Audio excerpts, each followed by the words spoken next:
Yes. I lost them. Do you still see them? Okay. Oh, here we go.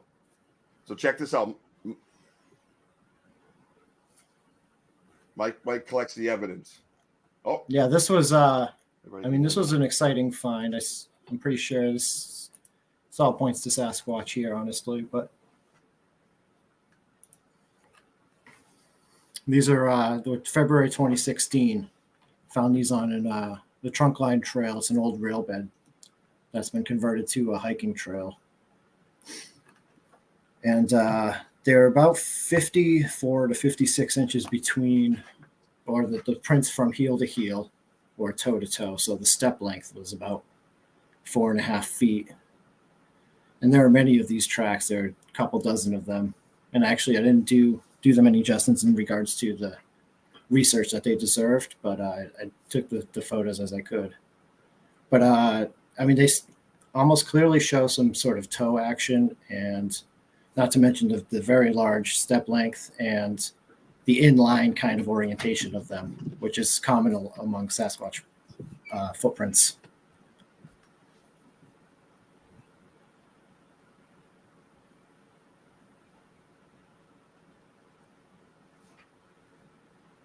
Well, and that's the thing. One thing too, a lot of people might not understand if you don't watch the shows and the mainstream shows, things like that. I get into a lot of the YouTube shows, and I like to watch that raw in the woods footage, and you seem to learn a lot more from the guys that are actually out there, boots on the ground, rather than productions. You know what I mean?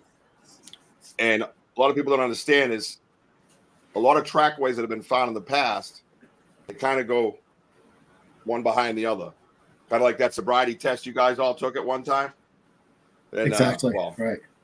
Maybe more than one, but whatever. We'll talk about that some other time on the side if you need a friend. So, yeah, so they're kind of in line. You know what I mean? So this is the trackway. This is the footprints. Here, do you have the next one of the trackway itself from a distance? This is also another very good picture that depicts. This guy, he was maybe 5'8", 5'10", I would guess. And that just goes to show you how far apart and how large they are. Granted, there was some snow melt involved. I think they may have been a day or two old at this point.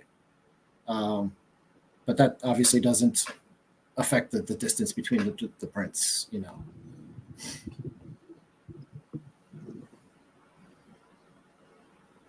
So on the left here is another one from that first trackway, which it would be a left foot as far as what I could tell. But. Yeah, look how straight look at the straight line that is right there, man.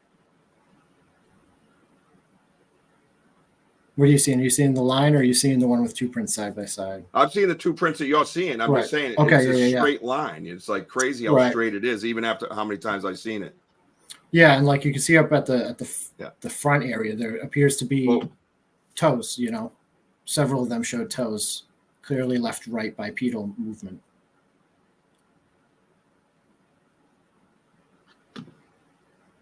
Yes. And relatively large too. Relatively large. They were over. Again, granted, there was some snow melt, but I'm a 6-foot guy. That's my 11.5-foot shoe there. So they were bigger prints, even if you consider the fact that they may have melted a little bit around the edges.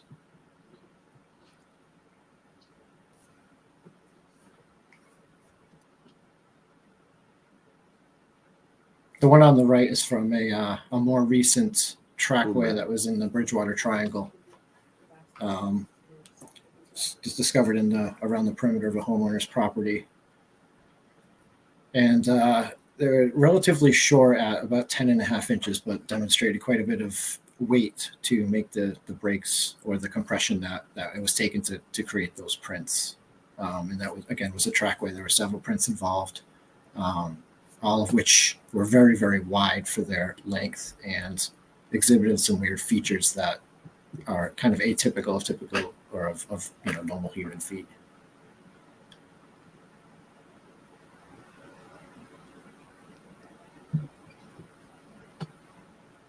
And these some structures that many could attribute to Sasquatch. A lot of people think they have them on their property, find that random tree orientations and other manipulations show up over time, and so that leads some researchers to believe that some of these really random and obscure structures could be the work of Bigfoot, really.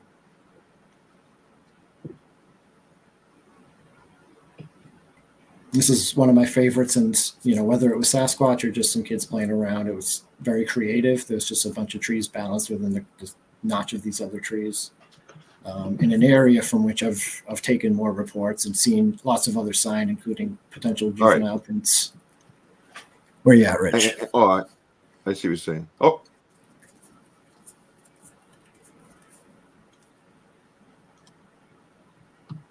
Oh, I see. I got control of the slides now. Look out. Where are you at, man? All right. I thought we had the long one. Wasn't there a I'm sorry, Mike. I'm going to get to the structures in a minute. But wasn't there a long Sure. I did it again. Let me control the slides, please. Stop right there. Wasn't there a long part of that trackway, or like a picture that was kind of like further out and you could see the whole trackway in a straight line?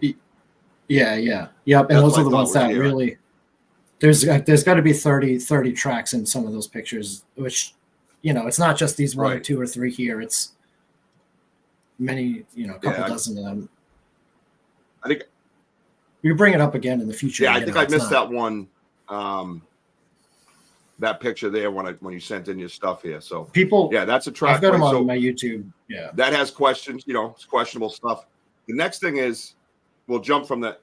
I want to go to, where is it? I want to go by these. I'm going to get to structures in a minute. I'm going to jump ahead. So while we're talking about tracks, with what you have here, right? Right. Right here with the casting that you did. This is a casting that you did, Mike? Yes. Yep. It's one of several from this event. This happened in 20. What do you notice in here that makes you say, "Hey, it's a Bigfoot, not some weirdo like me running around the woods with his pants off"? I mean, socks off.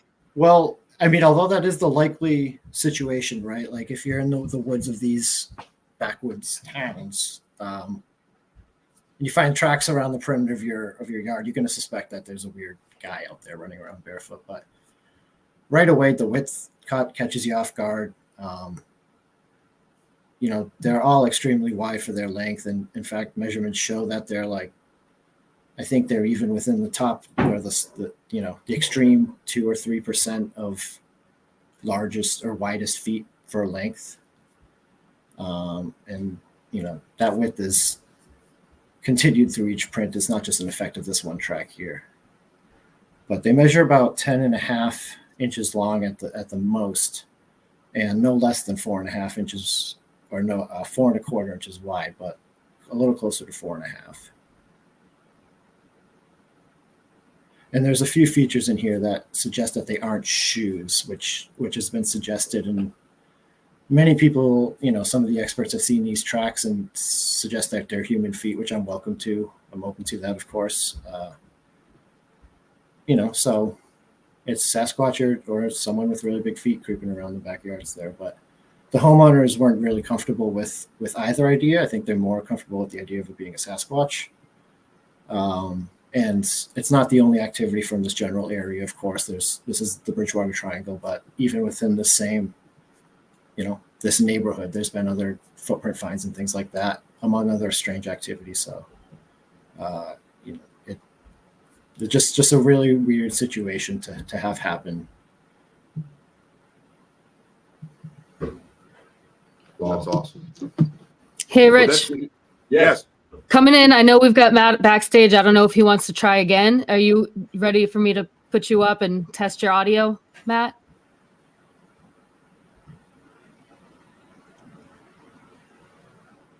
Yeah. Yeah. All right. Yeah, I can add him. Yeah, I can add him. I just got like 30 voices in my head, and I'm only used to like 15 or 16. So I hope everybody gets along with the others really well, because they're all good. Let's go. Let's bring Matt Moniz in. Matt, can you hear us? Oh, wait. It still showed him muted. Yeah, I can't unmute him.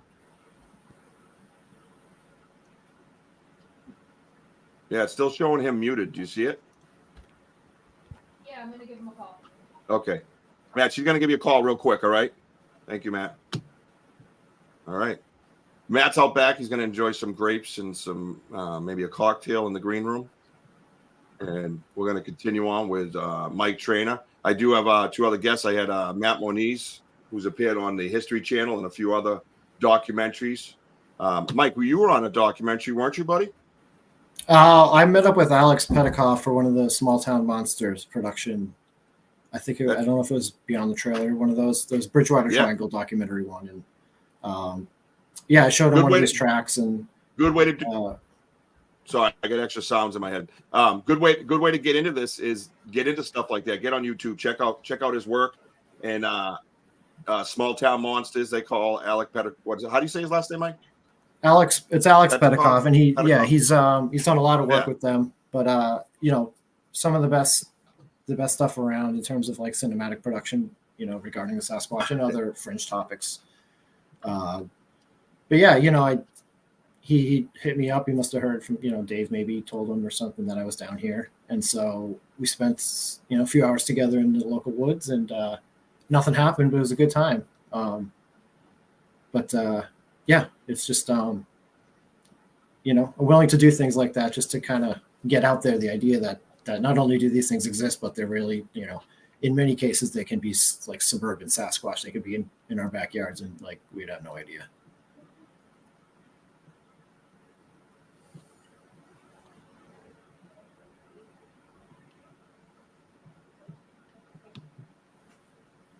Oh, absolutely.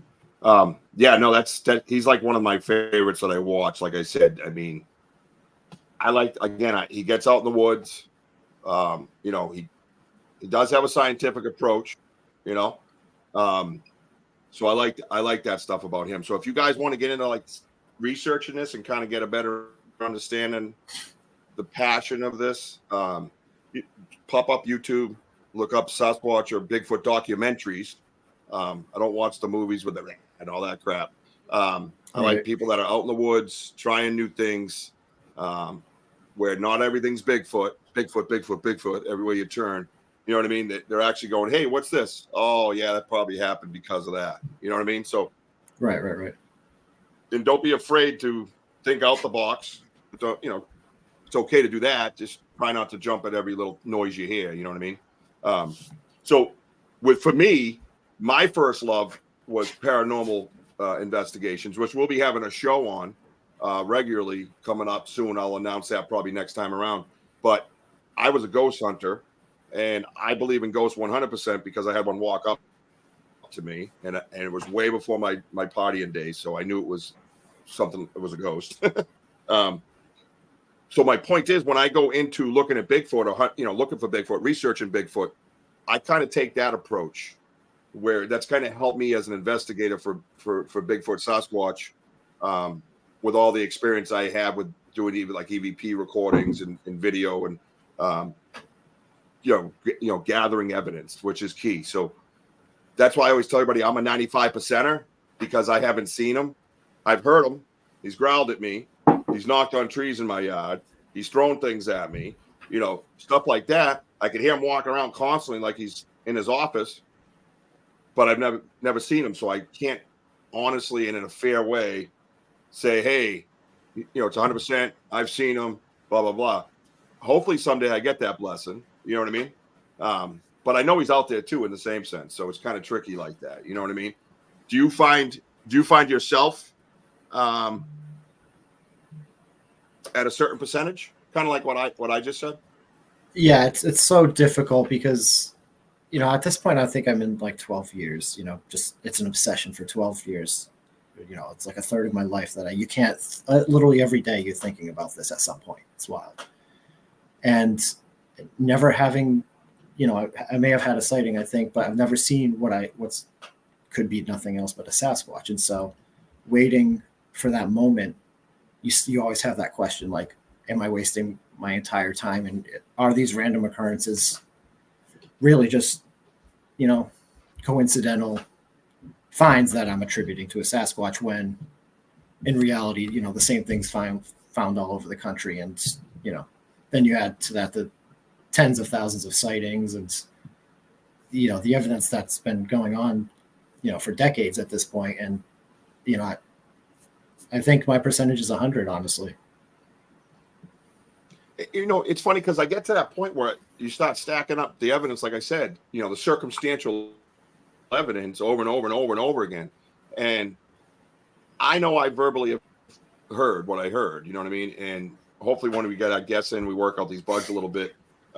Dave McCullough was a witness with me as well. He's the founder of what's called Squatchachusetts, everybody, if you ever got an opportunity. Hello, Jenny Davis, Sean Hillstone, Russell Brault, my brother, Joey Fay. Sorry, Donnie Clark.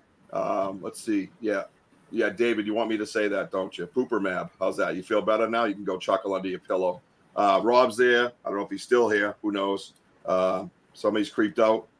And Paul Rixey, who hooked me up with my laptop, by the way. What pick is on the right? If you're lucky, it's a pic of me, big guy. Julie Hobson, how you doing? Blah, blah, blah. Wojo. What's up? All right, cool. Mike Power. Hey, what's up, buddy? Can we see Bigfoot for our O-line? Yeah, that'd be a good idea. Yeah, call. There's Sherry. Does Richie have pants on? No, Richie does not have pants on, and I don't care what you think about me, okay? So gathering up the evidence and just putting all that stuff together and meeting guys like yourself and meeting guys like Dave and, you know, meeting a guy like Matt. Matt Moniz has some kick-ass evidence. We're going to hear some sound vocalization hopefully shortly. And it's really phenomenal. And you have to say, like you're saying, you know, I think my believability is at 100%. And for me, again, I think maybe it's the comparison with the ghost hunting and things like that where I had one walk up to my face.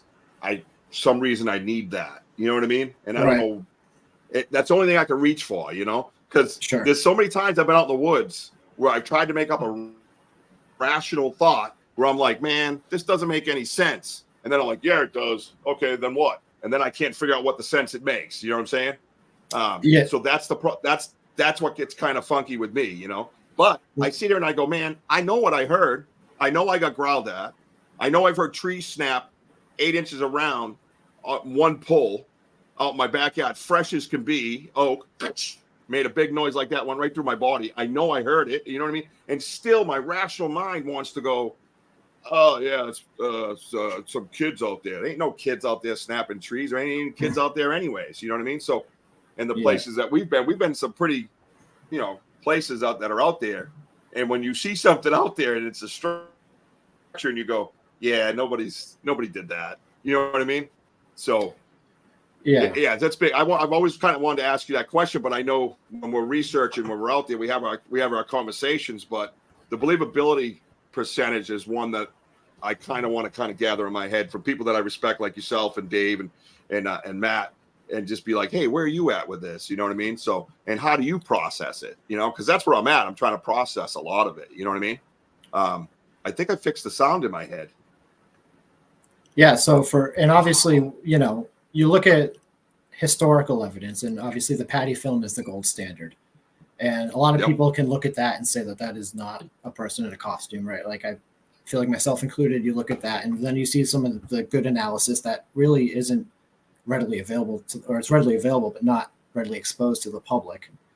You know, so if Patty exists, right, that Sasquatch existed in 1967, then people are probably not lying when they say they see them daily, probably, you know, all across the country. And so if that one Sasquatch is real, then they're likely they exist in that area and then potentially across the country. And then, so that means a lot of this evidence very well may be Sasquatch, especially when these snow tracks happen within a mile of like another historic encounter from the area. So, you know, it's not coincidence when everything adds up to, you know, pretty substantial claim, really.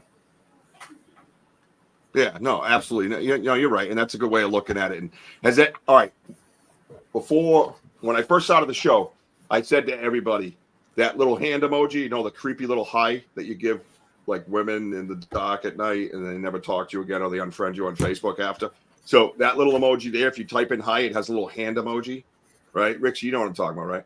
So take that hand emoji. I'm going to ask a question. I want to see everybody show me that hand emoji. Has everybody here, it's okay if you haven't, just leave off the hand emoji and say nothing, seen the Patty film footage, from years ago, the supposed, you know, what it looks like is a female Bigfoot, which if you're going to make a costume, why would you go through all that trouble?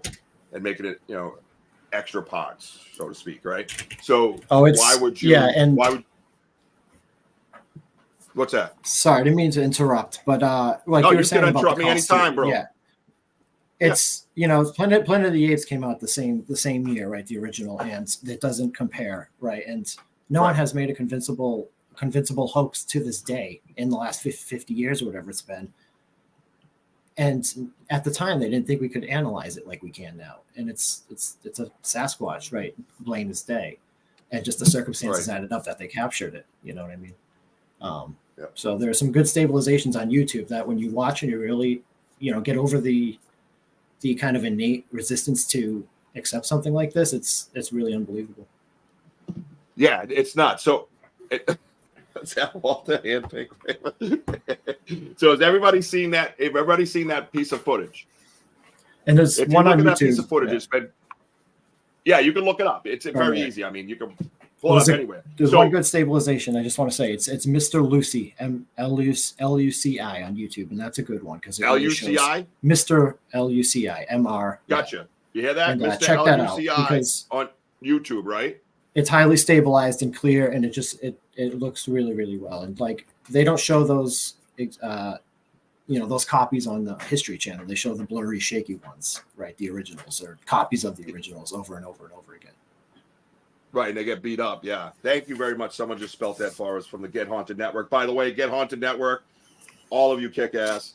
They are great people that I met at a what we're going to call that? I don't know, Paracon, was it? Or Expo? Is there a difference? Can someone type in the difference between those two? A con and an expo. I think the other day I was calling it an expose, and it sounded very sensual. So smash the like button, people. Smash it. Para Expo. Oh, okay. Expo is way cooler. All right, that's fine. I agree. All right.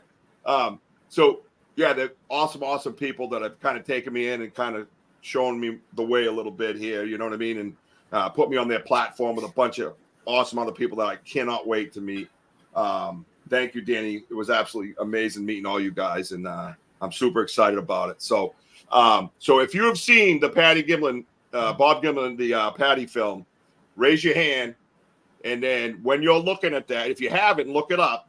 And when you're looking at that, slow it down, move it, in and out. There's talks of an Achilles tendon. There's talks of a muscle structure. There's of course the breasts are the thing that stand out the most, obviously. So things like that. So when you're looking at those, you know what I mean? Like really get into that and try to pick it apart a bit. You know what I mean? So, yeah. So, hey, Mike, what we're going to do some structures and maybe we'll have a conversation with Dave McCullough. You want to bring him in? Oh, what's this? Are you talking with, who are you talking with? Is that Matt? Oh, Dave. Oh, did you figure out Matt yet? Hey, Mike. What's up, man? Hey, so everybody, hey, what's up, Dave McCullough? How are you? How is everybody? Right on, buddy. Doing good. We're all better now that y'all here. Mike was torturing me, yelling at me and stuff. I can hear you, so sound check. I got you, Mike. Got you, Rick. Dave, can you hear me? Cool, Yep. cool. Nice. You can hear me okay? Yep. You can hear us? Yep. Wow. All right, listen. This isn't nap time. This isn't nap time, David. Get up. I'm talking about Bigfoot. Sure. I just walked in the door. I appreciate you being here. Everybody, this is my friend Dave McCullough. Freaking legend, Dave McCullough. He's a co-founder of, like I was telling you earlier, Swatchachusetts. Check it out. And we do a lot of work together. We've had me as a surprise guest speaker once. That was fun. Right? Wasn't I a surprise guest speaker that time? A couple times. It's probably because I like to talk, right? Is that what it is? You're like, oh, this guy will come in here. You were Johnny on the spot, and when I'm talking, I really like someone there that has had good experiences like that. It just it adds to the legitimacy of it. Like I can talk stories today, but to have somebody right there that has had first-hand activity, I think it adds a touch to it. It sure does, man. It sure does. And you've come to Probably, yeah. Dave, my friend wants to know if you smoked a fatty. Nope, just got out of work. Just walked in the door. Well, feel free to light up a fatty. All right. Oh. So, thank you for that very educated question, Donald Clark. We appreciate that. Anybody else got any educated questions? Hi, Julie. So we're just going to call it the Bridgewater Triangle, right? And you and I, and we were there. There was 3 of us, let's say. And what did we hear? We heard a verbalization, correct? Yes, I did. Yes. Yeah. And what did you say? What did you ask me? The first question you asked me, do you remember? And I laugh about it all the time. What did you say? I'm not sure. I asked you. You said, was that a duck? Right. Or some kind of bird. Some kind of bird or. Yeah. You're like, what kind of duck is that? You said, what kind of duck is that? And I said, man, that ain't no duck. I've been around here since 2002. There ain't no ducks out here, brother. Right? Right. And lo and behold, throughout the whole investigation, I've been talking about how I was hearing something off to the right, like scuffling of leaves, and then off to the left, like scuffling of leaves, right? So I hear everything. I have hearing better than a dog, believe it or not. And I could almost hear like frequency breaks. You know what I mean? So I kept saying that, and I figured it out probably. I shut everything else down and just stayed on this, and it's all gone. Oh, Matt's online? And I got the spikes started too. Oh, that's amazing. All right, cool.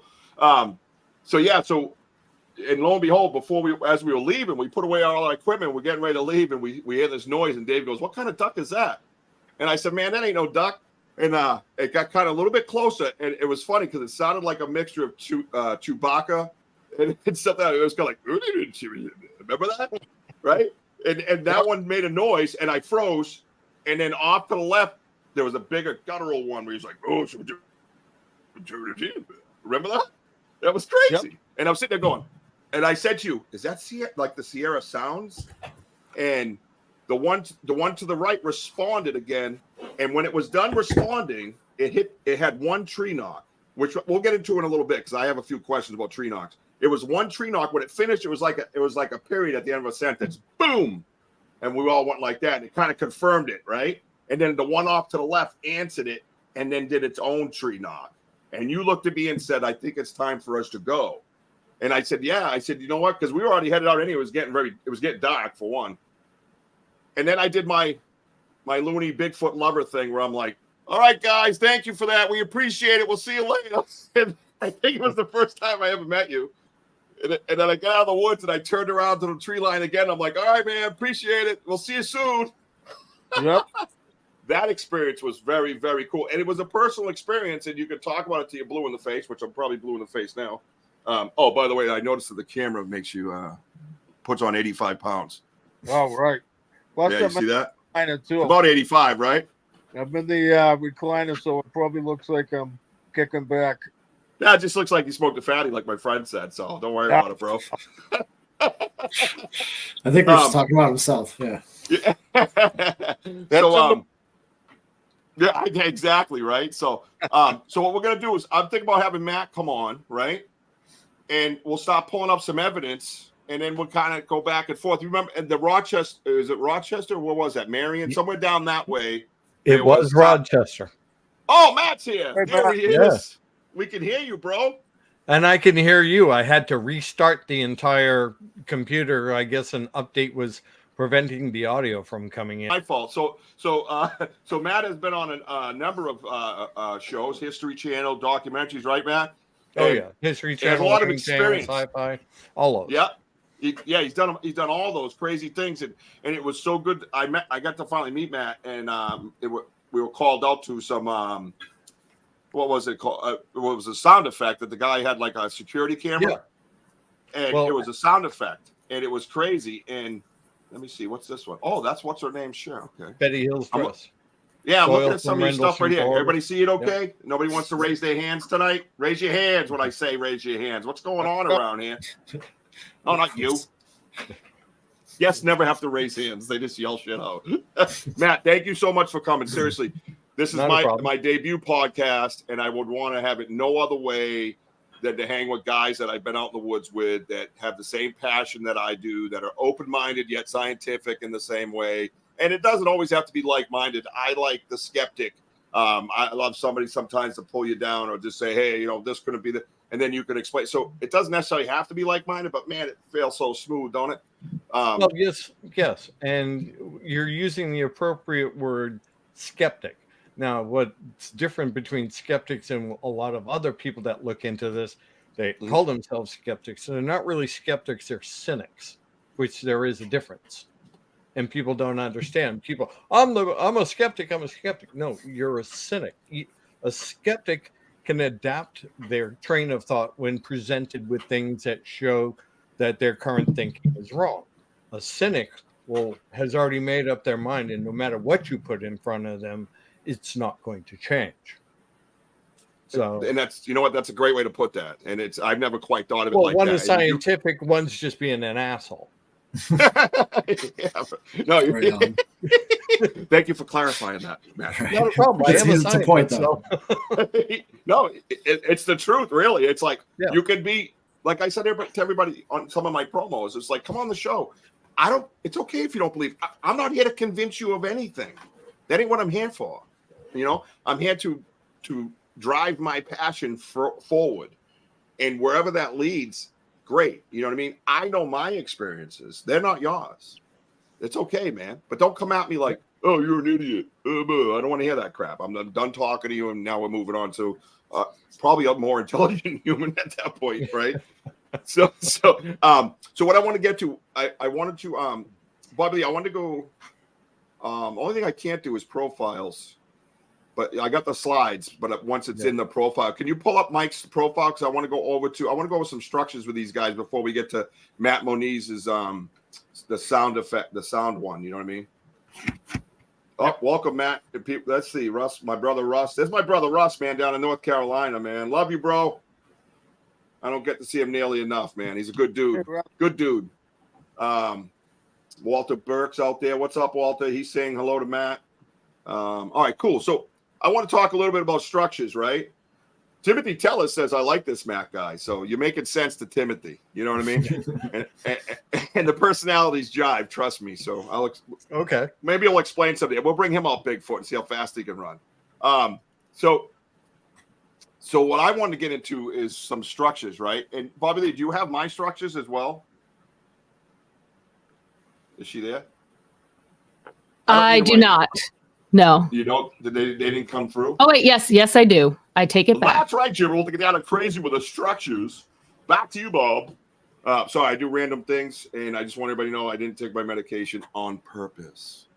All right, so I want to get into a little bit of structures. Me and Mike were kind of entering the area of structures when I brought in my very prestigious guests, David and Matt. So, Mike, this is a local area that you're familiar with. You don't have to name the area, right? And yeah, this is southeastern. You've been out here plenty of times, right? Yeah, quite a few times. And I've taken some reports from the area. Uh-huh. So have you been out in the area? Like say you, like I always check for this. I walk out to the area that I have that you guys have been to plenty of times. So I know the area well. I know what wasn't there, what is there, you know, where it came, you know, stuff like that. You know, when you go back, you're like, hey, where'd that go? You know what I mean? Is this that type of area for you think? It was. It hasn't been since I've moved, but I lived very, very near this area for a while, for many years, and would routinely go through these spots. And they're preserves, right? So there's no hunting or anything involved. So in these areas, they're relatively small, actually. Cedar swamps, generally, some rocky outcroppings and things like that, and some major rivers that run through. But generally, these areas, you just get people that hike through. They bring their dogs for evening walks and things like that. But, you know, not a lot of chaos off trail, if you will. So that's what makes some of these so interesting, you know, considering some of the other stories other people have and whatnot. Yeah, this one here on the right. Now, the one on the left I'm familiar with, I always call it like stacking. You know what I mean? Yeah, you see lots of those where you can't just consider it deadfall, right? Many of them are just very intentionally placed there for whatever reason. Yeah, I've literally worked them backwards before to try to find reasoning. You know what I mean? And I'm like, well, there's no way that went like this. in the wind Right. between the two trees. It just doesn't happen. And I have things like that as well, where that's what kind of catapulted me into this, is when I went out back on my property and there was this tree laying across, and I got a picture of it, and it was just a tree, and there's two trees that went like this. It was like an upside down A, and then one went across the middle. And walking up to it, I remember going, I remember that being like that. How the hell did that get like that? And then I walk up and got close to it, and then realized it was kind of like needle and threaded in to the branch going up like this. So I'm like, well, that just didn't fall, stand 6 feet in the air after it broke off and slam itself sideways into a tree, right? So I remember freezing and kind of looking up going, oh, shit. Like things started really hitting me. And it was that moment that you have in like maybe movies or whatever, where all these flashes come in. I remember when I heard that noise. I remember when that broke. I remember when this happened. I remember when that happened. All kind of, and I went home and calculated, rethought my life, to be honest with you. I was like, oh no, you know what I mean?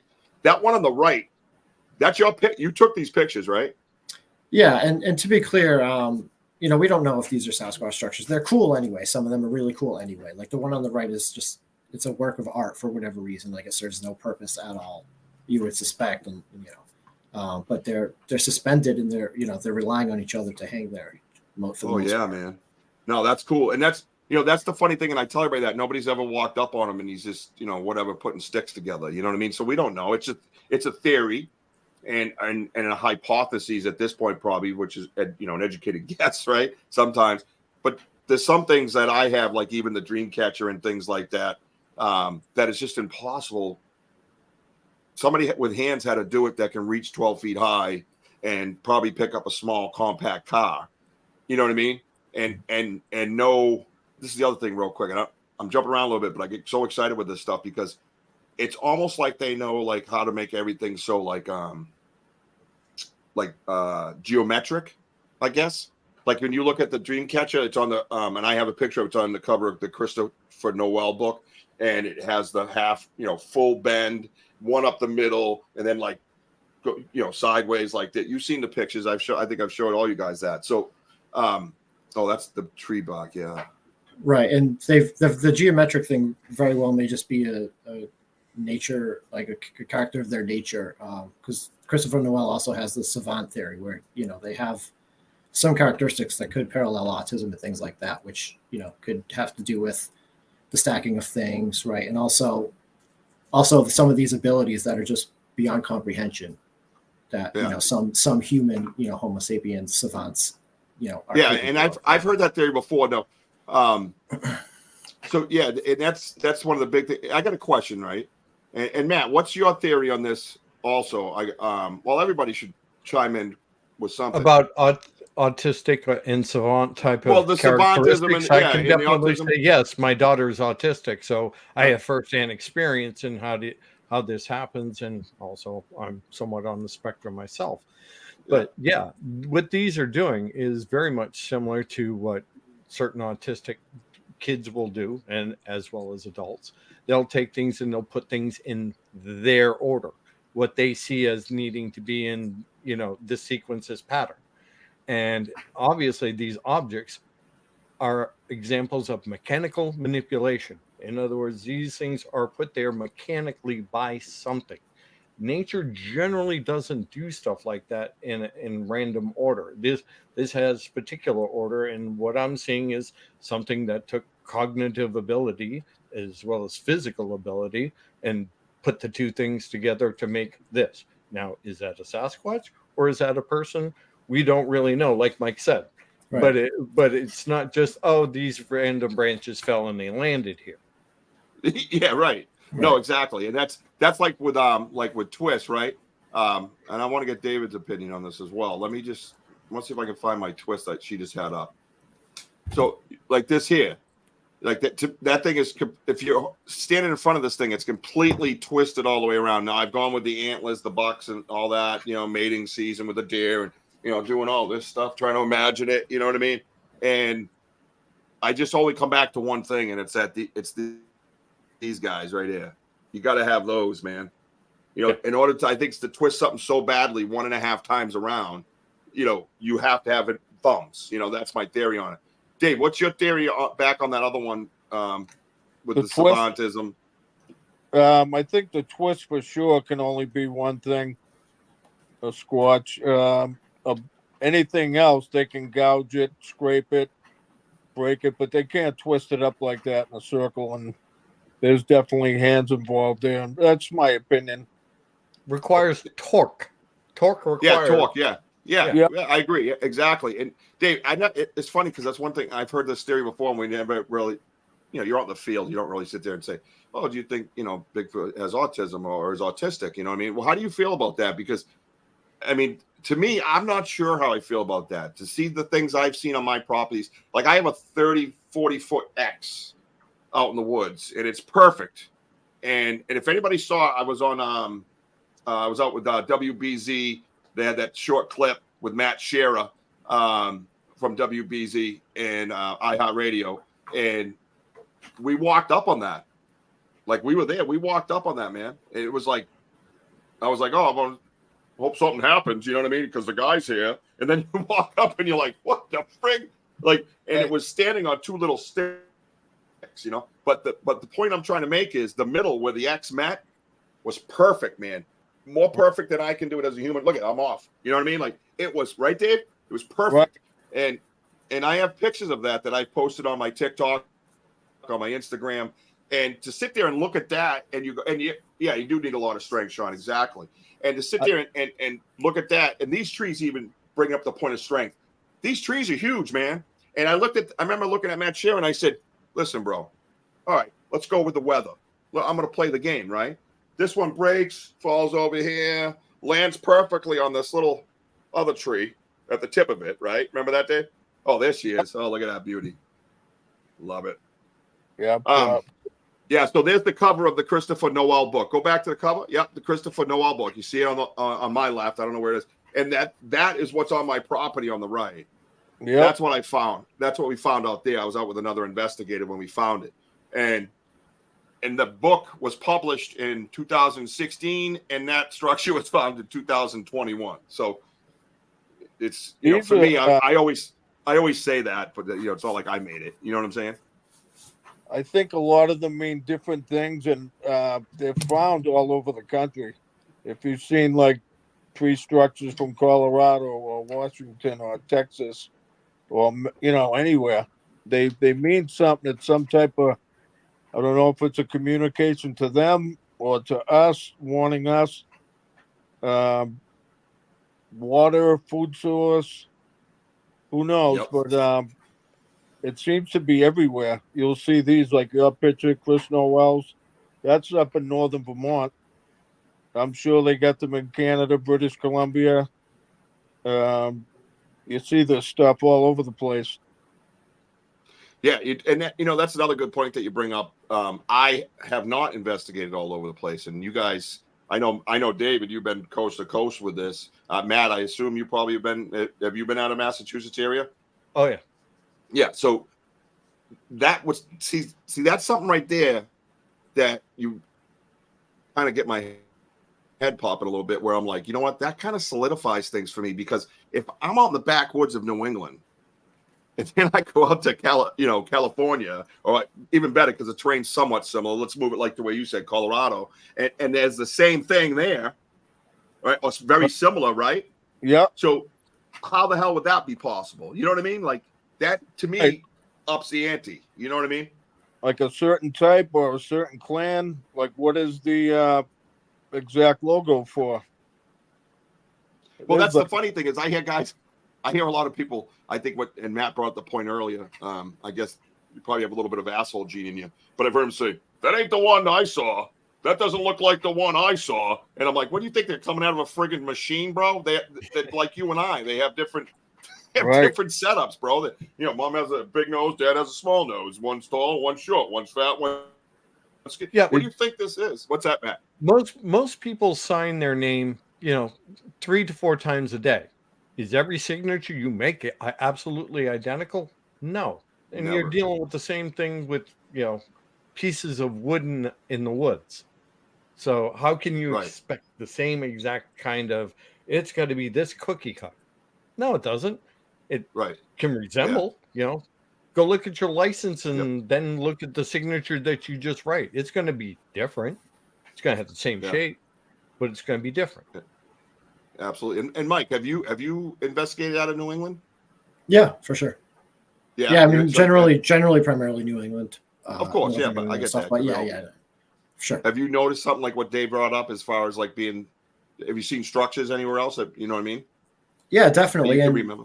I mean, you could, you know, if you find them all over the state of Rhode Island, then you can probably expand that out because it's not like Rhode Islanders are building weird stuff in the woods, you know. So Yeah. But yeah, you can, and you know, again, whether they're Sasquatch or not, they're good to consider because if you do go elsewhere, then you see a ton of these things in one small section of woods, right? That Right. could lead you to something. So, Right. but yeah, you do tend to find them generally pretty often if you're looking for them, and you know, once you see one, you can start to spot more of them, and some of them are very interesting. Some of them are very mundane, really. But Yeah. you know, I think there's a lot of sign out there that we're overlooking, really.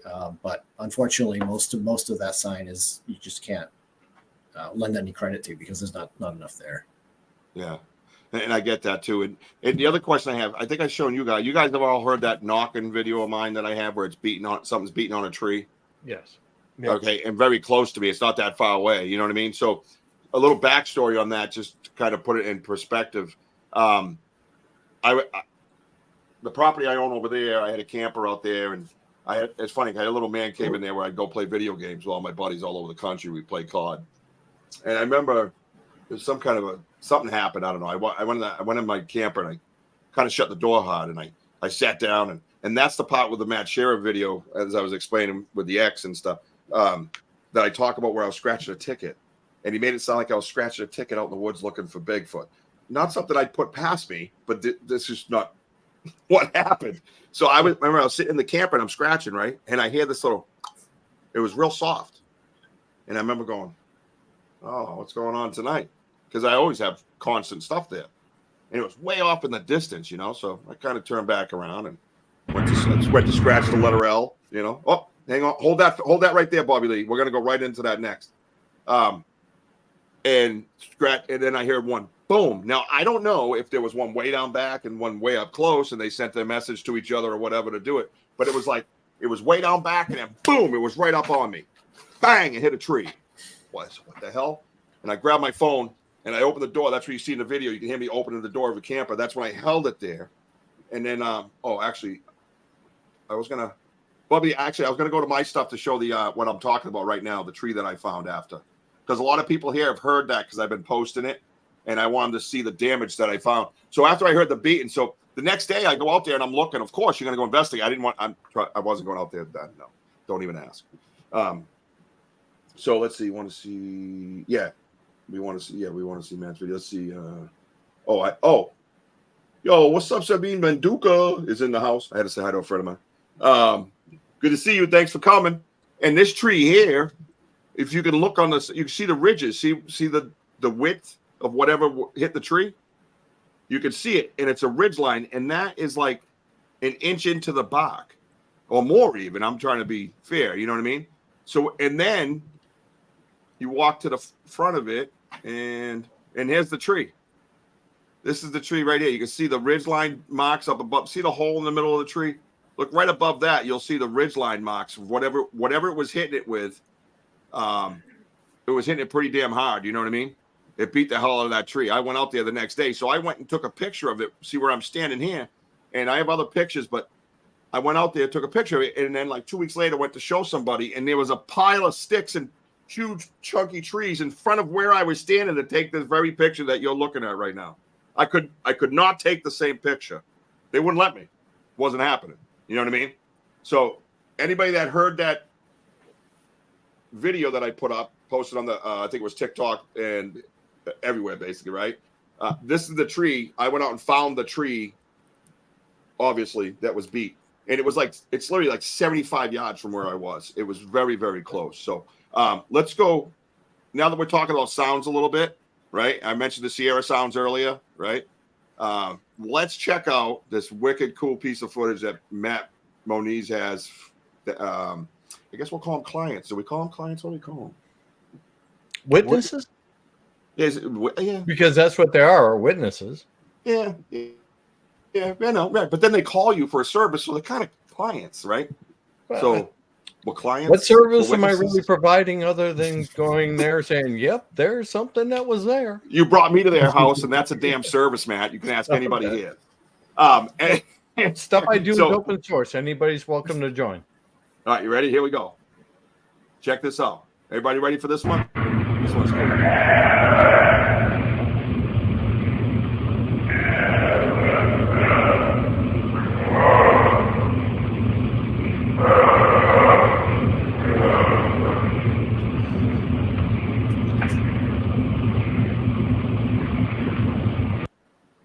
Wow, isn't that thing nuts? Now, first time I heard it, it sounded like some 400-pound drunk guy out in the back of the woods trying to do his business, right?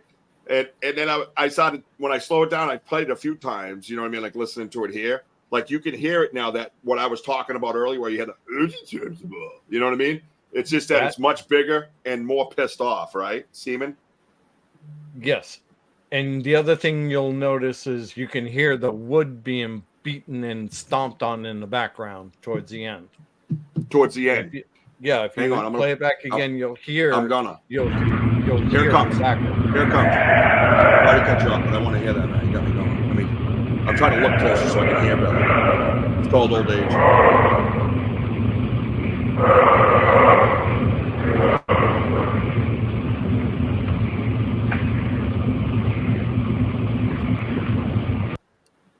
I heard it break.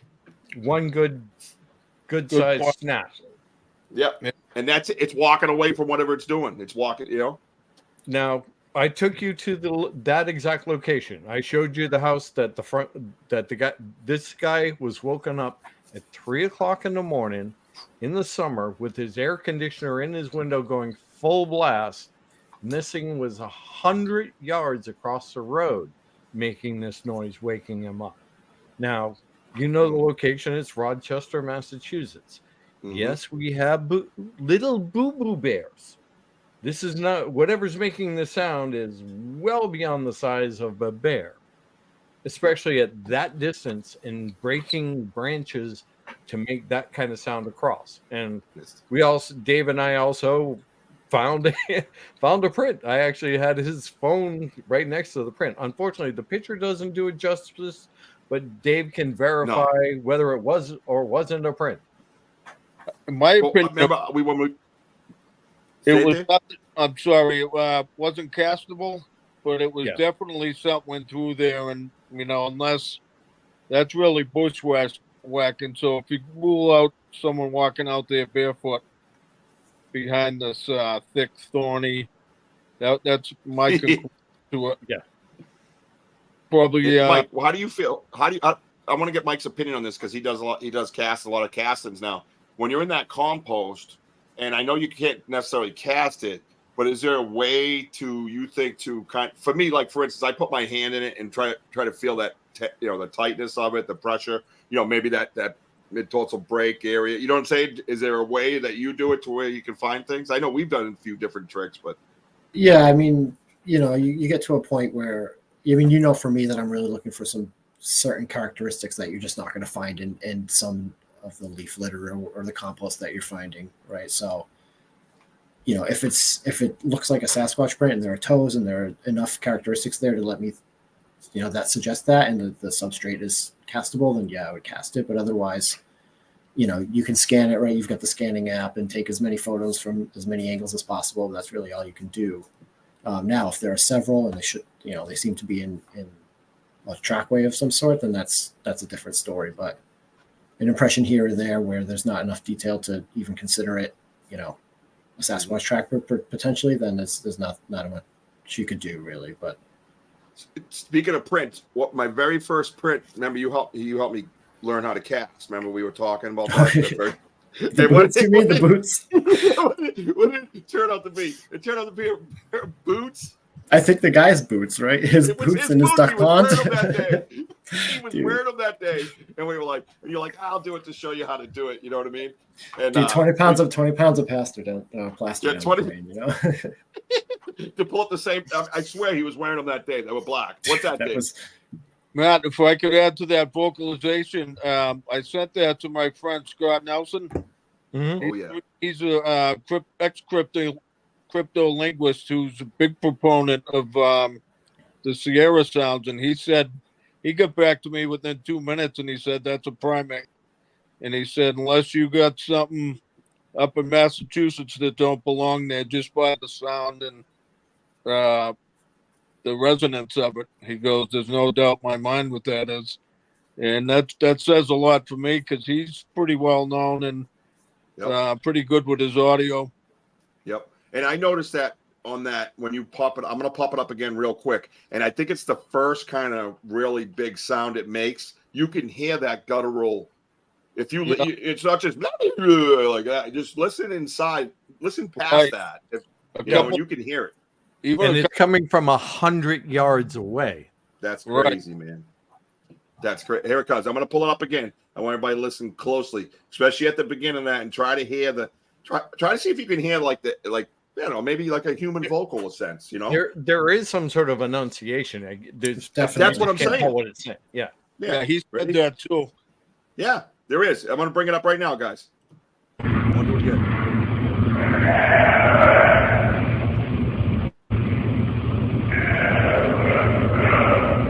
Right there, right there.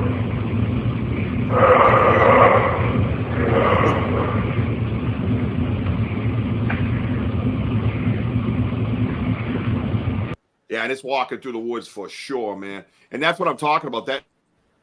That first little section there where he's like, you can almost, if you really dig down, you can hear it, man. Right. It's there, you know. Syllables, And like I said, the first. What's that, David?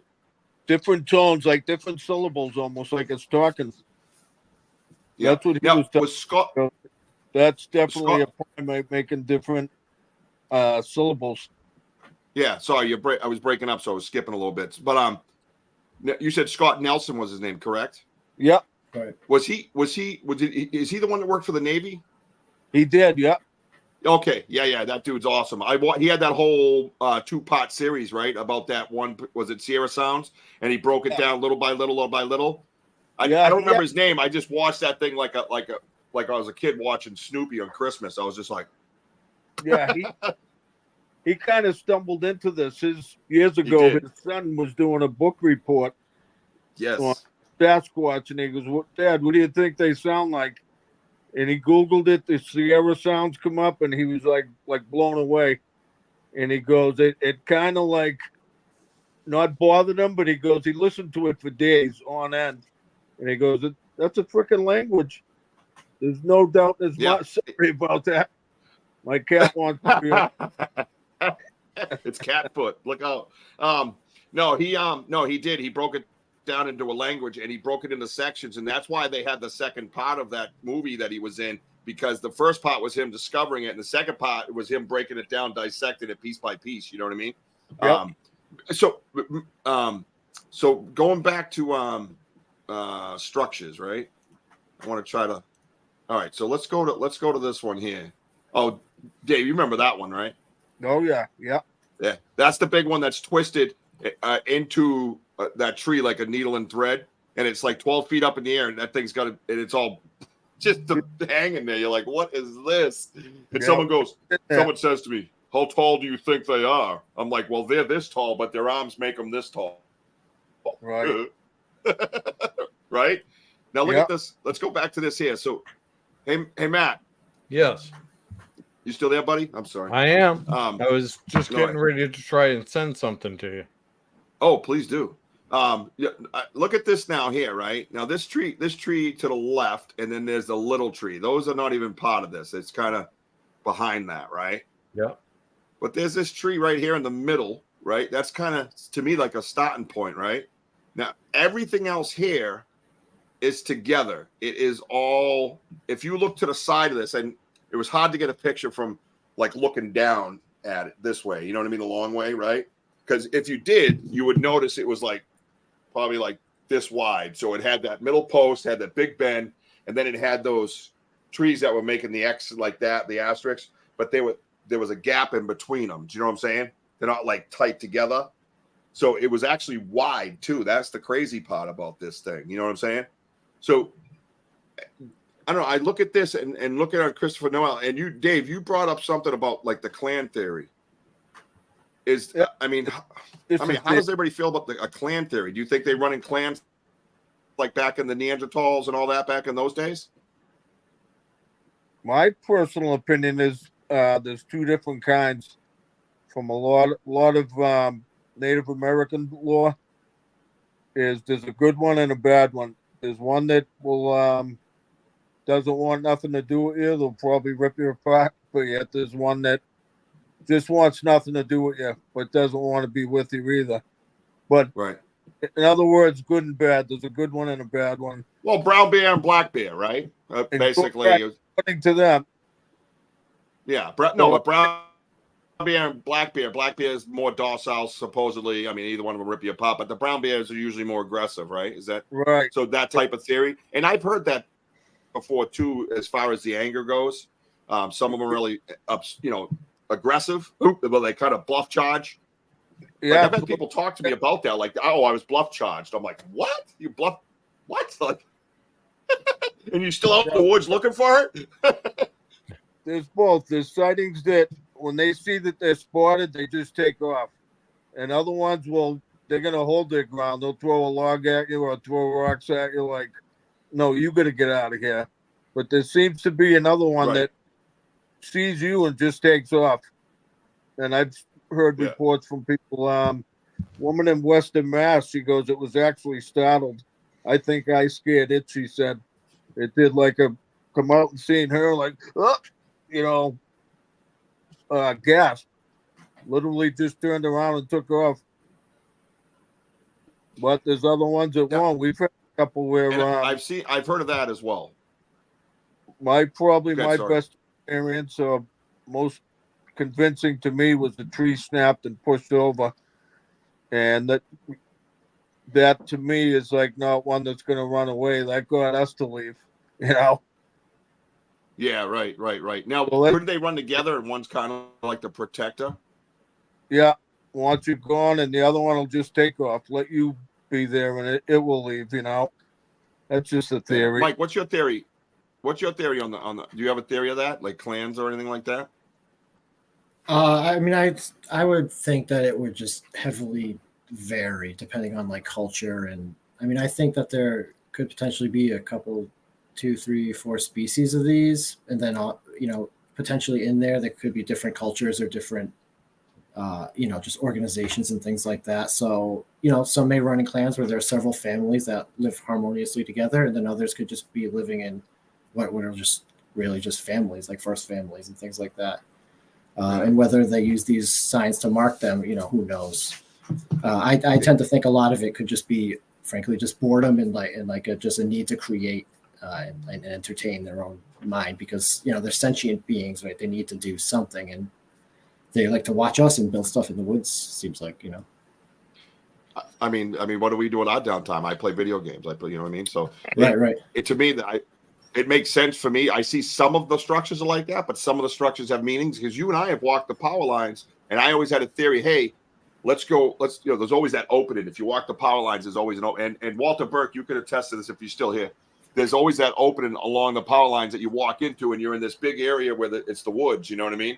And I always look when you go in there to see if there's some kind of a structure kind of going, hey, over here, man, there's a bunch of fish. You know what I mean? Like, that's the theory in my head that I have. Matt, how do you feel about the clan theory and the species theory? I think it makes absolute The multiple sense. species. I mean, even your basic animals will hang in family groups and stuff like that because it's advantageous. You have another part of your species there to help warn you I see somebody coming from here, so everybody move along. Given that they're some form of hominid, they would have some sort of social structure, because you find very, very, very, very few hominids that live solidly, meaning like you don't find an individual chimpanzee other than if it was ostracized by a troop because of whatever, which is another thing in itself.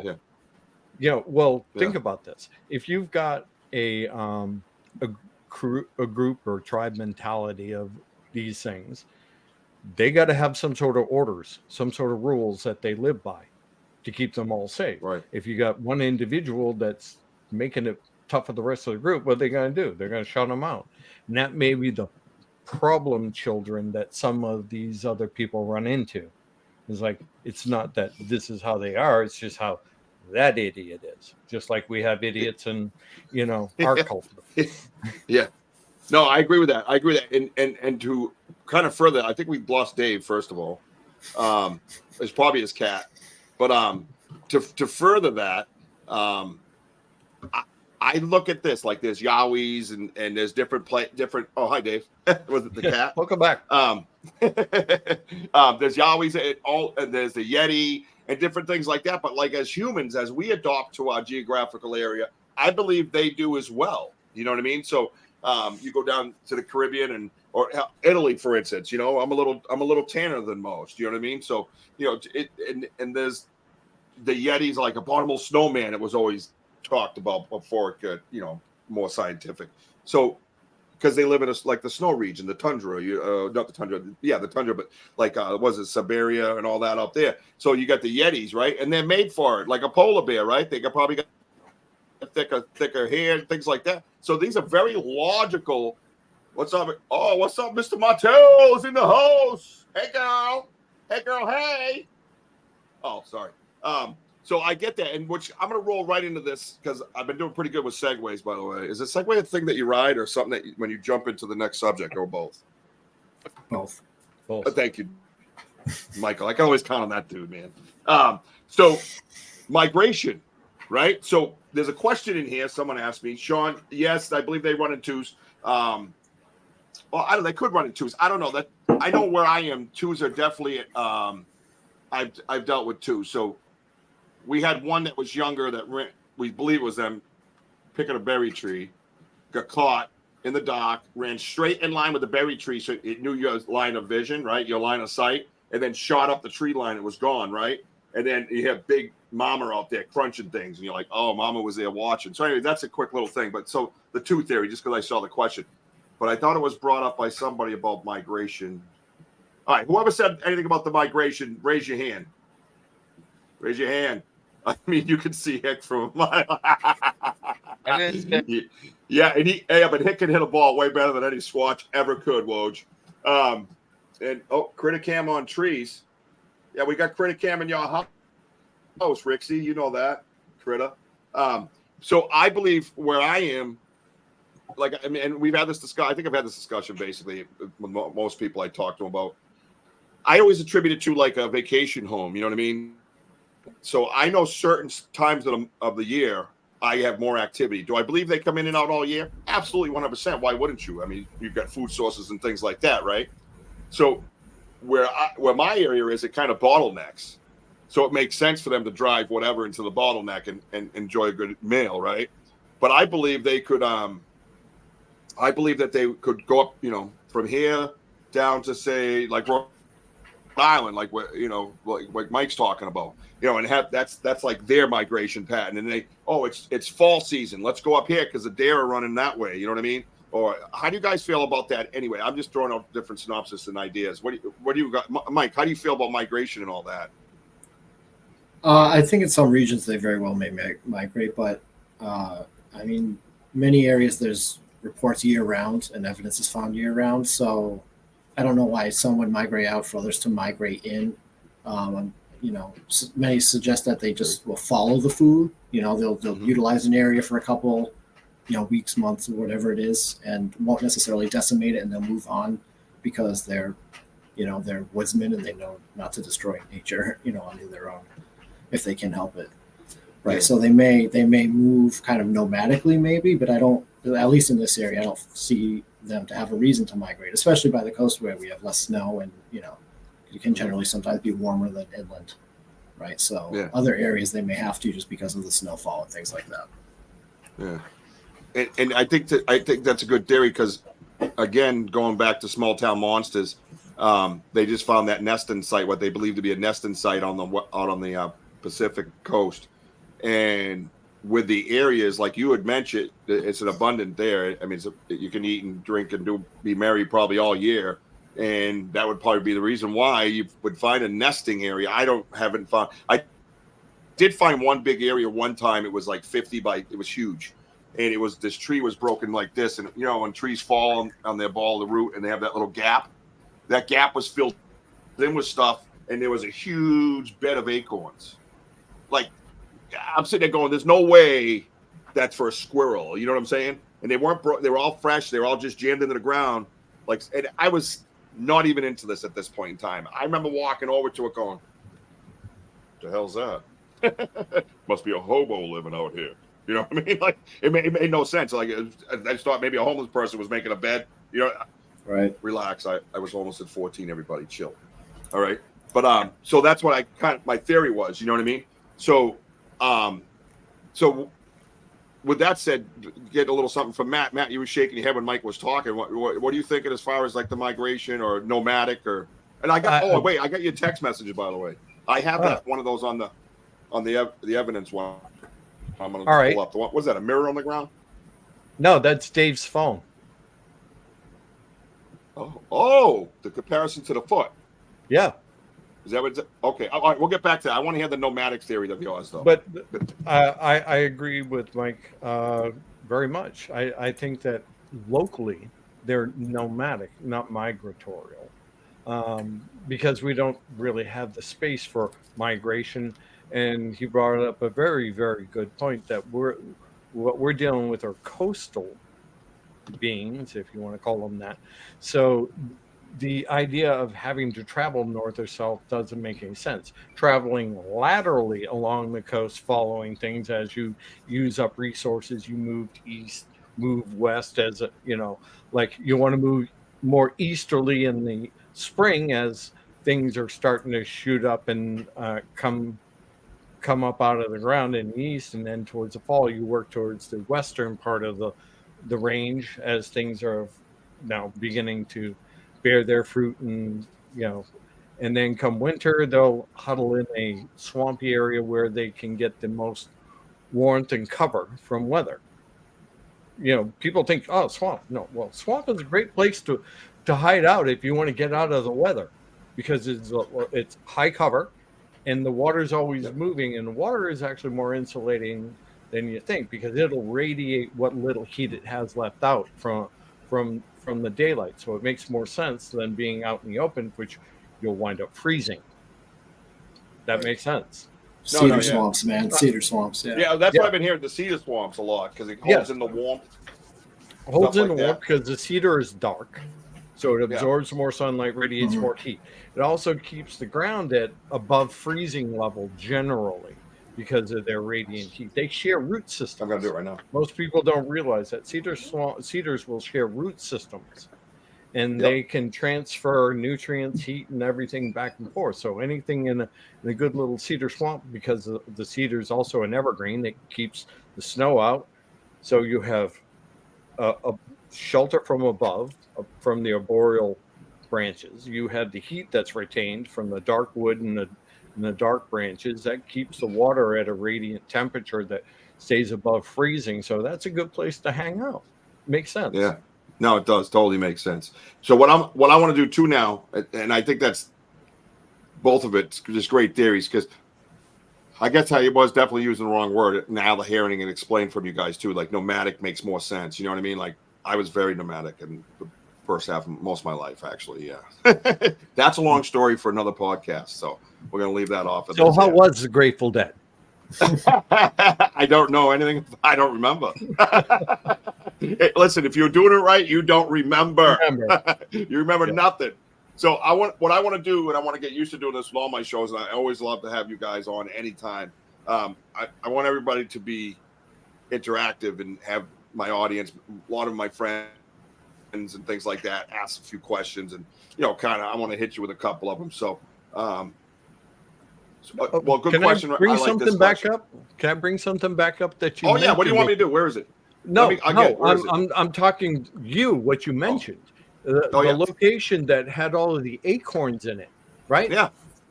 How about when I took you out to my spot out there and all of the acorns that we found gathered together in that path? That's right. That's right. And I think I brought it up then that I had seen this before. But not. Yeah, it was different. I hadn't seen it since then. You're right. And not only did we find acorns, what else did we find, Dave? What else did we find, Dave? I'm not sure. Come They on, were Dave. round. Get, They were round and they were everywhere, and they were white. get And the you, cat. Golf Golf ball. balls in the middle of nowhere. And what did we find the other day, Mike? How many miles away? Like 4 miles, Matt has estimated. What did we find? A single golf ball. A single yellow golf ball. So Bigfoot probably shoots under par. That's all I'm gonna say. All right, you can beat me in a game of golf. That is just I think bizarre. what you got here is again a little bit of that autistic thing. They found these little things because where did we find all of these golf balls? Some of them were stacked right on top of broken trees, and then No, they you're were right, yeah. oriented around. Yep, they were. They were. And remember, one of them was in a thorn bush in the middle of nowhere. Yeah, And it was like, and it was on the tree that Yeah. was in the middle of the thorn, but it wasn't on the thorns. And It where was on was the top of the broken tree. yeah. where's the nearest golf course? From No, it there, wasn't anywhere near nowhere there. near there. Right. Nowhere near there. No, and some people, their backyard, yeah, you hit golf. I mean, what are you getting? Like say you got 400 yards on a good wind. You know what I mean? Like you're going to be, within that yardage. So it just made no sense. 500 yards away from any house in there. Correct, Easily 100%, 500. easily, right? And it was like, and then all the trees and stuff, Yeah. in between. It isn't, you're going to hit things. There's no way. They shouldn't have been where we were. It made no They sense. shouldn't have not been just- collected. That's the whole They were- point. Well, that's Yeah. what I was just going to say, that there were multiple. It wasn't, even he and I found one. Maybe if we look more, Mike, we got to go back there and look for some golf balls, bro. You know what I mean? Yeah, That was totally I think different. that was a random one. It's different, and I love the the theory. I didn't even think of that with the spectrum. You know what I mean? And the collecting of things and how things need to be in a certain way. You know what I mean? So that's kind of a neat theory, and I didn't think we'd go down that rabbit hole tonight on my first episode. But damn, you know what I mean? If you know me enough.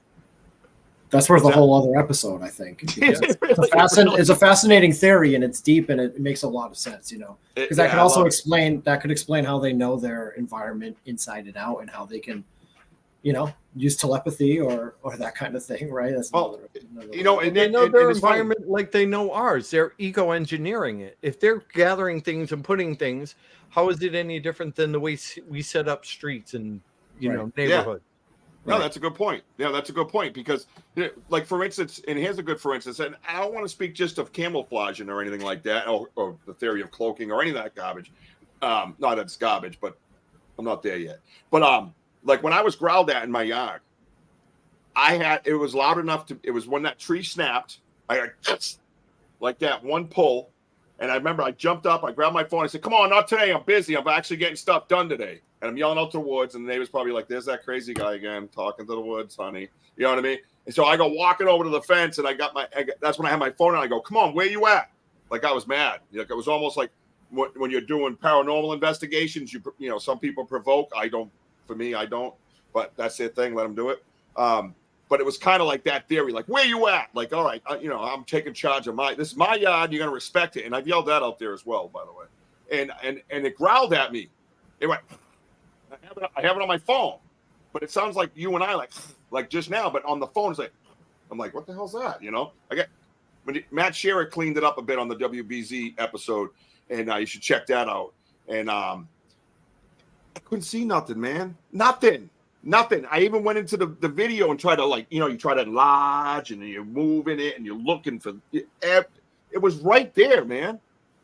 There was nothing there, but like you're saying, it knows its environment so well. It knew right where to go to where I couldn't see it at all, So to me, that's just a mind-blowing theory too, as well. Just the way you put it, in the way of engineering type of thing, where he's like, "Oh yeah, I'm going to go over here to that rest area and growl at this guy, and I'm going to pull off exit 7 and get the hell out of here." You know what I mean? So you're right. I mean, think about it, right?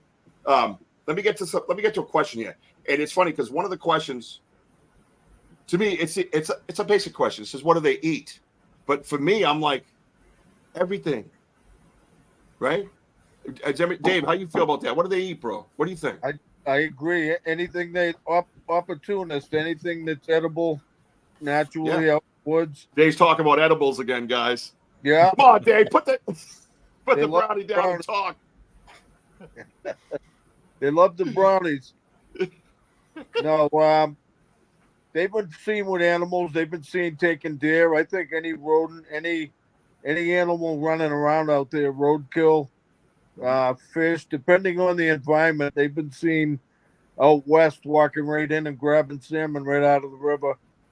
Yeah. They've been seen on the coast, both coasts, shellfish, clams. Yeah, I think anything out there they can get their hands on, and they've been seen in dumpsters, town dumps, scavengers. Even out west, Domestic pets Sorry. and domestic pets and other domestic Oh, animals. that's a good point. Yeah, Chicken dogs have coops gone and- missing. Yeah. Yeah, you're right. I'm to figure out where I was. Oh, Sorry. I had to figure out where. I've seen them Right. the spot in California where they were seeing them the night one road would put all their trash out on the reservation. They'd be seen going house to house, picking through the garbage cans.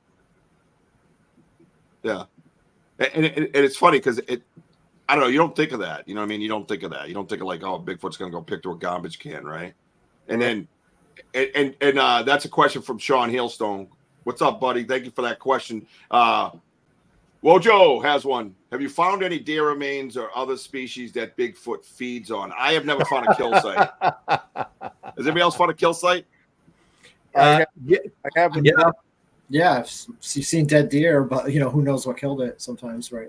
Yeah, but All I right. mean, we all know what a kill site is. I mean, would you agree that would be a? We talked. You said it the other day. Like, I'm surprised. Right, we haven't found, right. Nothing where it's clearly been. Go ahead. Yeah. What's up? What's that, Oh. Matt? I sent you a picture of what was recovered behind that area. That following morning, because this recording happened at 3:00 in the morning, the neighbor behind the house where this was recording, their dog brought that deer Oh, leg. this one. That's right. This here. Isn't that a full deer leg? Yes, a and hip it bone? wasn't cut off. It was ripped out. Right here, Fresh. right there is a full. We got to enlarge that somehow. That's right, man. I forgot about that. Yeah. That's right. That Look at that following thing. morning, that's what they found in the Bobby Lee's working out there. in the Everybody see that good? yeah, where that footprint is found is I caught.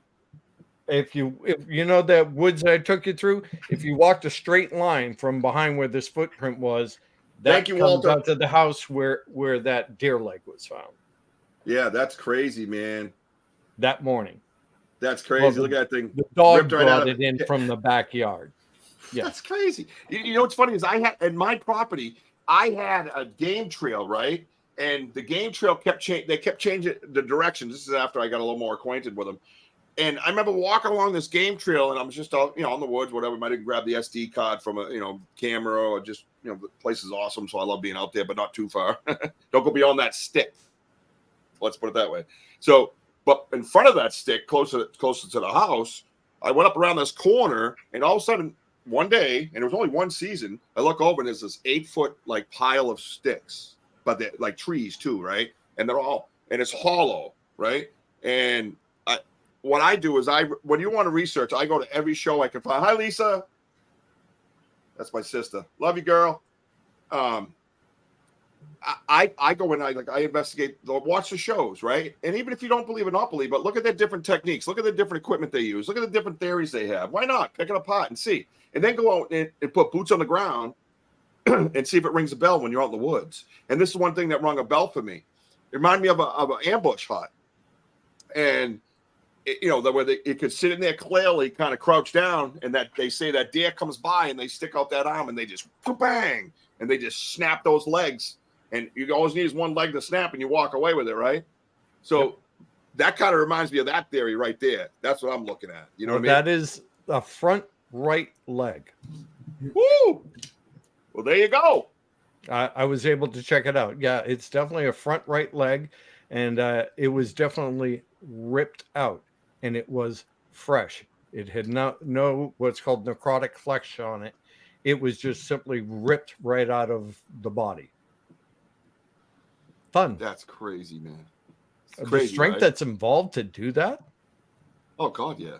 Yeah, Oh yeah. God, yeah. I know it isn't coyote, because if it was coyote, it would, the entire thing would be mangled up, chewed to bits. You know, Really? so you Yeah. know, very So few Sean, things. how do you know? Sorry, go ahead. Not a problem. There's a very few things. No, have I the saw strength to something do here. that. He said, no, that leg was not found in Rhode Island. No. No. My friend had an event that a Sasquatch brought a deer leg to his door. How do we know it was a Sasquatch that brought a deer leg to a door? I'm not accusing anybody of lying. I just try to know the theory of how it works. That's what my friend said. He said it happened in Rhode Island, and he brought. There was. What did he wake up and find a deer leg, or did Bigfoot knock on his door and be like, "Hey, I'm not hungry. You want this?" Like what did he do? I mean. Do I have to have you on as a friggin' guest, Sean? Is that what's going to happen here to get this story out of you? Let's go. Well, there has been reports of what are called habituated individuals where there are continuous exchanges of food. And deer has been one of the things that has been said to been exchanged. So not out of the realms of possibility. If he's feeding it apples or whatever, and it's going, okay, thank you, here's this in return. Which also kind of goes back to that autism thing, because the thing with autism, like I said, I have a daughter, so I deal with this all the time, is balance. They like the balance of things. They like to keep things equal. Right. You know, they don't like things uneven. Right. So best way to put it. So yeah, you're giving me this, so I got to give you something. So you know, it's how it's worked out in their mind, if that is what is actually happening. I see. So and that's all right. So yeah, he's saying yes, that's what it was, like an exchange type of thing, and that brings me to a gift and stump, right? Yeah. So I had a gift and stump. I had a friend of mine years ago had experiences. And I called him when all this was going down at my place, and I was like, "What do I do, bro?" You know, and he's like, "Well, first thing you got to do, from what you're telling me, it sounds very familiar. You should make a gifting stump, and kind of, you know, I'm your friend. You know what I mean, type of thing, right?" So, real peace offering. Quick, funny story. Peace offering. A peace off. Right. Let's share the land. You were here before me. I respect you, bro. But you're gonna respect me too. You know, that type of thing. And that's why I am in most situations in my life. And I walked out there. And I had these nice, warm oatmeal raisin cookies. My absolute favorite oatmeal raisin. Write that down. DM me and I'll give you the address. All right. Thank you. Christmas is right around the corner. So I took the cookies out and I walk out to the fence and I'm holding them up like this, you know, crazy next door neighbor kid. I'm like, hey, I'm gonna leave you my favorite cookies, man. There's my favorite cookies. So I put them down on the stump, right? And I'm looking at them like, oh, how am I going to know?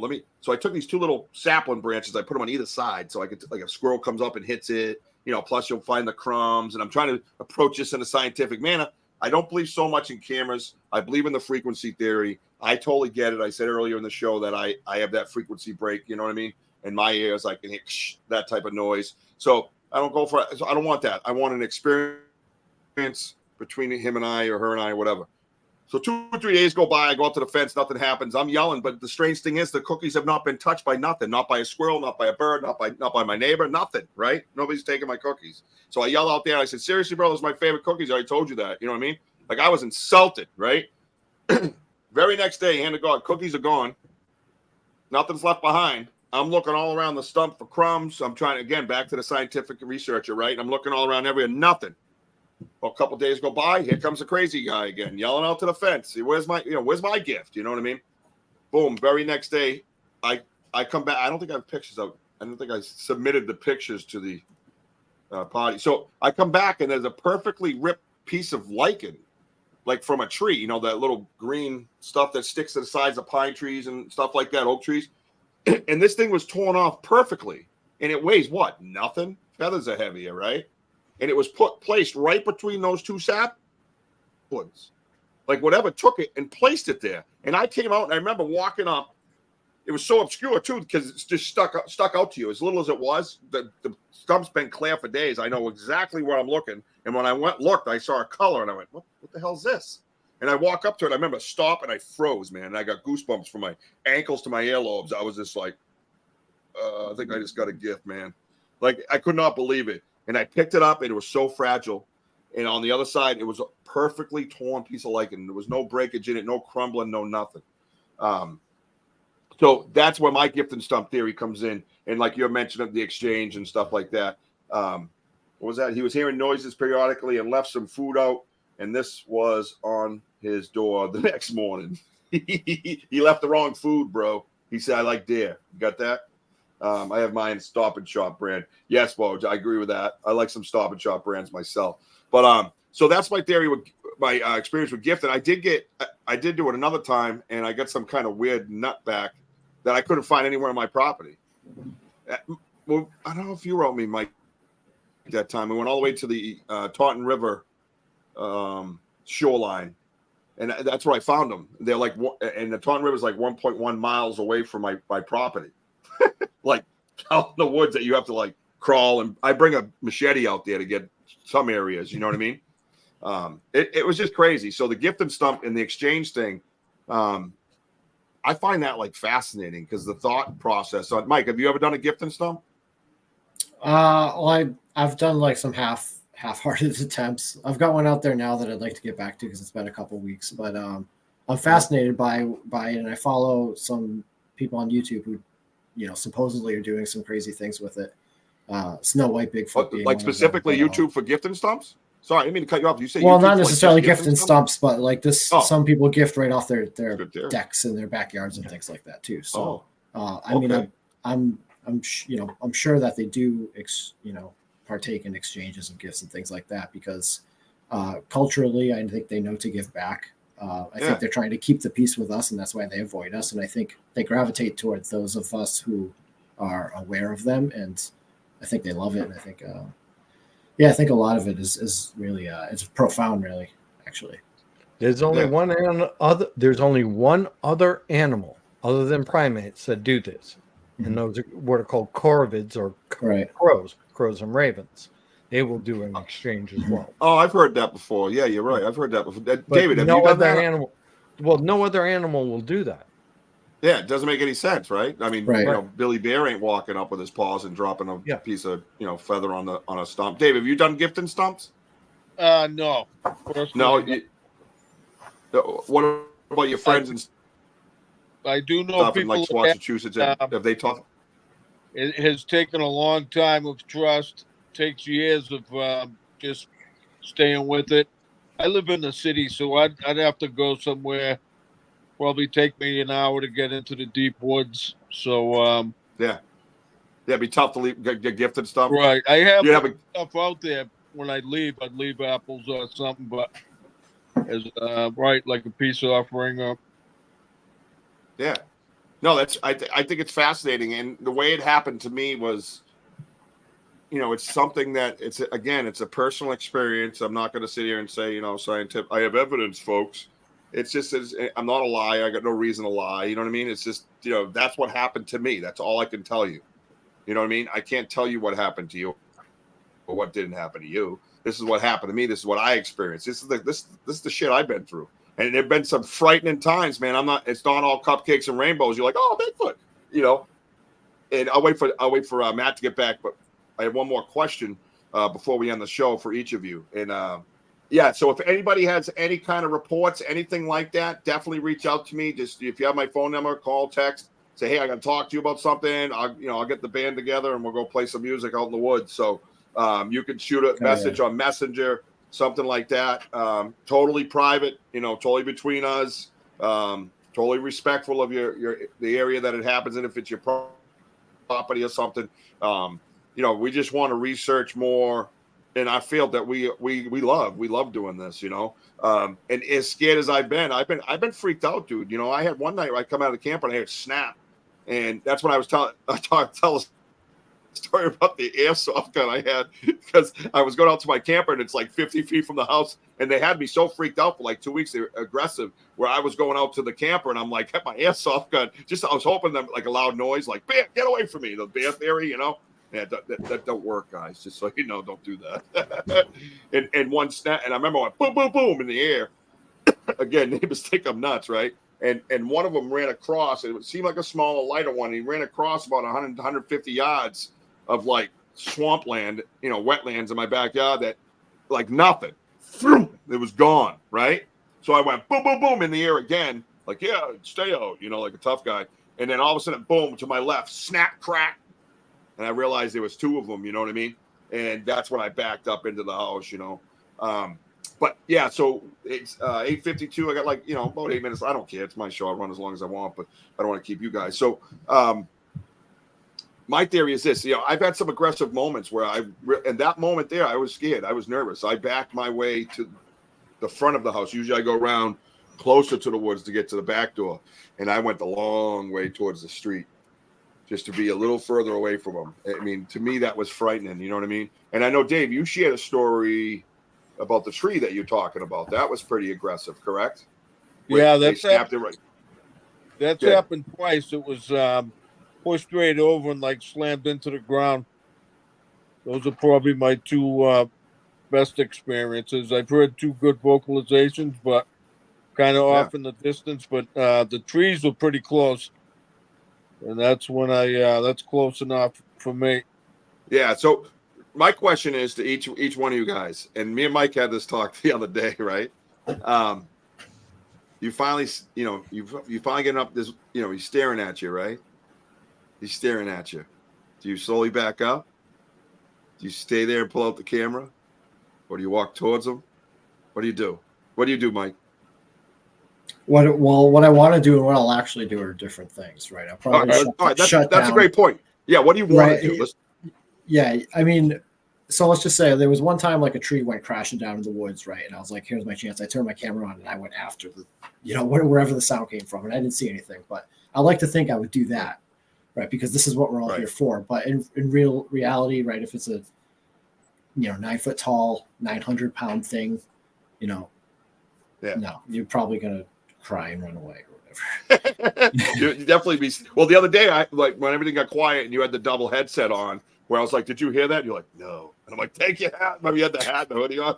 yeah, it was cold. Everything went quiet. We're out in the woods and everything goes quiet, and we were seeing signs of things, a little squatchy, right? And everything goes quiet, and then because we sat down, I called it the Dave theory, where you just kind of sit down and let those dudes walk into you, right? And we were sitting there chilling, and everything goes dead quiet, and I heard a slow step on a. I'm gonna say it's a guess, but to give you an idea, like a branch about that fat around, right? Just say like something heavy stepped on that and it broke, and it was off in the distance, and I'm like, man, I just heard that. Did you hear that? And he's like, no, I didn't hear that. I said, dude, I heard something slow step on a branch. I'm telling you right now. And what did we do? What we do, Mike? Do you remember? We walked in the woods. I don't know. We went towards it. Yeah. We went towards it. And not once do you think, what the hell am I going to do if Bigfoot comes around the corner? You know what I mean? And right. I have a really goofy theory that one day they're going to find me dead attached to a Bigfoot's privates. Because I'm not gonna have a gun or nothing, and what are you gonna do, right? All right, come here, big boy. If I'm going out, right, I'm gonna kick you in the soft spot, something. I don't know, right? Man found dead, but Bigfoot was discovered. You know what I mean? That would be my luck, Matt. What take would you do, bro? Team. Yeah, take one for the team for you guys, man. I'll do that for you, Matt. What would you do, man? Well, it all depends upon the proximity. Oh, meaning. Okay. How close is it to me? Right. That's true. If it's like you're saying, a 9 foot, 900-pound, whatever. If it's, standing across, a ravine from me, I'm going to stare back. Right. If it starts coming at me, I'm hauling ass the other way. But all right, there we go. For the most part, I'm going to let it make the move because right. I don't want to trigger it into something. Because if it's a predator and I start running, you instigate a prey drive. Correct. So now I got to chase you. But if I stand there and it's 20 feet away from me, just don't try and aggravate it. Don't stare it down, but just keep an eye in its general direction. Wait for it to go one direction, because an animal is going to go in the direction it thinks is safe, and I'm going to go the 180 from that to give it even more safety. Right. Okay. So you're going to play it smart, play it smooth. Let's face it. If I'm up against a 9 foot, 900-pound thing that wants to beat my ass, I'm not going to be able to You're stop done it. anyway. And Right. I usually do carry in the woods. I don't think I'm going to have enough ammo. Yeah, and we Okay. talked about that on that Rochester. I see you go, no, I'm packing, but I don't think I got enough ammo. I'm like, Well, okay. Yeah, Well, you're one of the straight. main reasons I pack going into the woods is I'm not afraid of them. I'm afraid Right. of running into somebody else. A human. Yeah, they're far more dangerous. And I the agree coyotes we 100%. got out here are assholes. Yeah, Yeah. ravenous. No, No, absolutely. So, yeah. Listen, to me, there's nothing wrong with carrying. I don't care what anybody says, especially in that situation. In the woods, yeah, not because we, like I said, we have small bears around here now. We We do have now, very, yes. very large coyotes, and we also have plenty of crazy people. Yeah, lots of Okay, them. that's no, what you're I'm right. carrying for. I have no intention to shoot a Bigfoot because I Right. know even if I do, I'm still on the losing end. You're Okay. right. You're right. You know, years ago, so I guess a little personal history of mine, but anyway, September 21st, 1997, I got sober. And there was a saying in AA that I wouldn't realize made sense. It was related to alcoholism and getting sober. It was said my disease was like having sex with a gorilla. It wasn't over till the gorilla said so. And now at this very spot in my life, I can sit here and say that's probably how it would go. Right? It's probably how it would go. It would have its way. I wouldn't have my way, and I would do everything I could. Like my first instinct, if I hear it, like you said, I guess proximity is a good point. If I hear it off in the distance, I'm gonna go towards it, right? Yeah. Just try to find out, see if I can see it, right? But I think if I'm standing in front of it, I'm gonna, like you're saying, I'm gonna take that approach where I'm just gonna step backwards, keep my eye on it. I saw a thing the other day on one of the internet things, and the bobcat kind of with mountain lion or something kept rushing this guy, and he kept throwing up his paws and rushing him, and the guy he turned his back like he was ready to go, and then all of a sudden he turned around like, oh shit, I shouldn't do that. Like it kicked in, his human instinct kicked in, and then he turned back around, and there was the bobcat right there, and he just turned around in time to freak the bobcat out or mountain lion in order for it to back up. But it was so, and that's the same theory. I would imagine, they're not going to come over and say, hey, how you doing? My name's Bigfoot. It's a pleasure to meet you, Rich. You know what I mean? I don't think that's going to happen. Isn't his name Daryl? Yeah, sure. Yeah, it's Daryl. You know Daryl. You know what I mean? Dave, where are you at with this? Are you?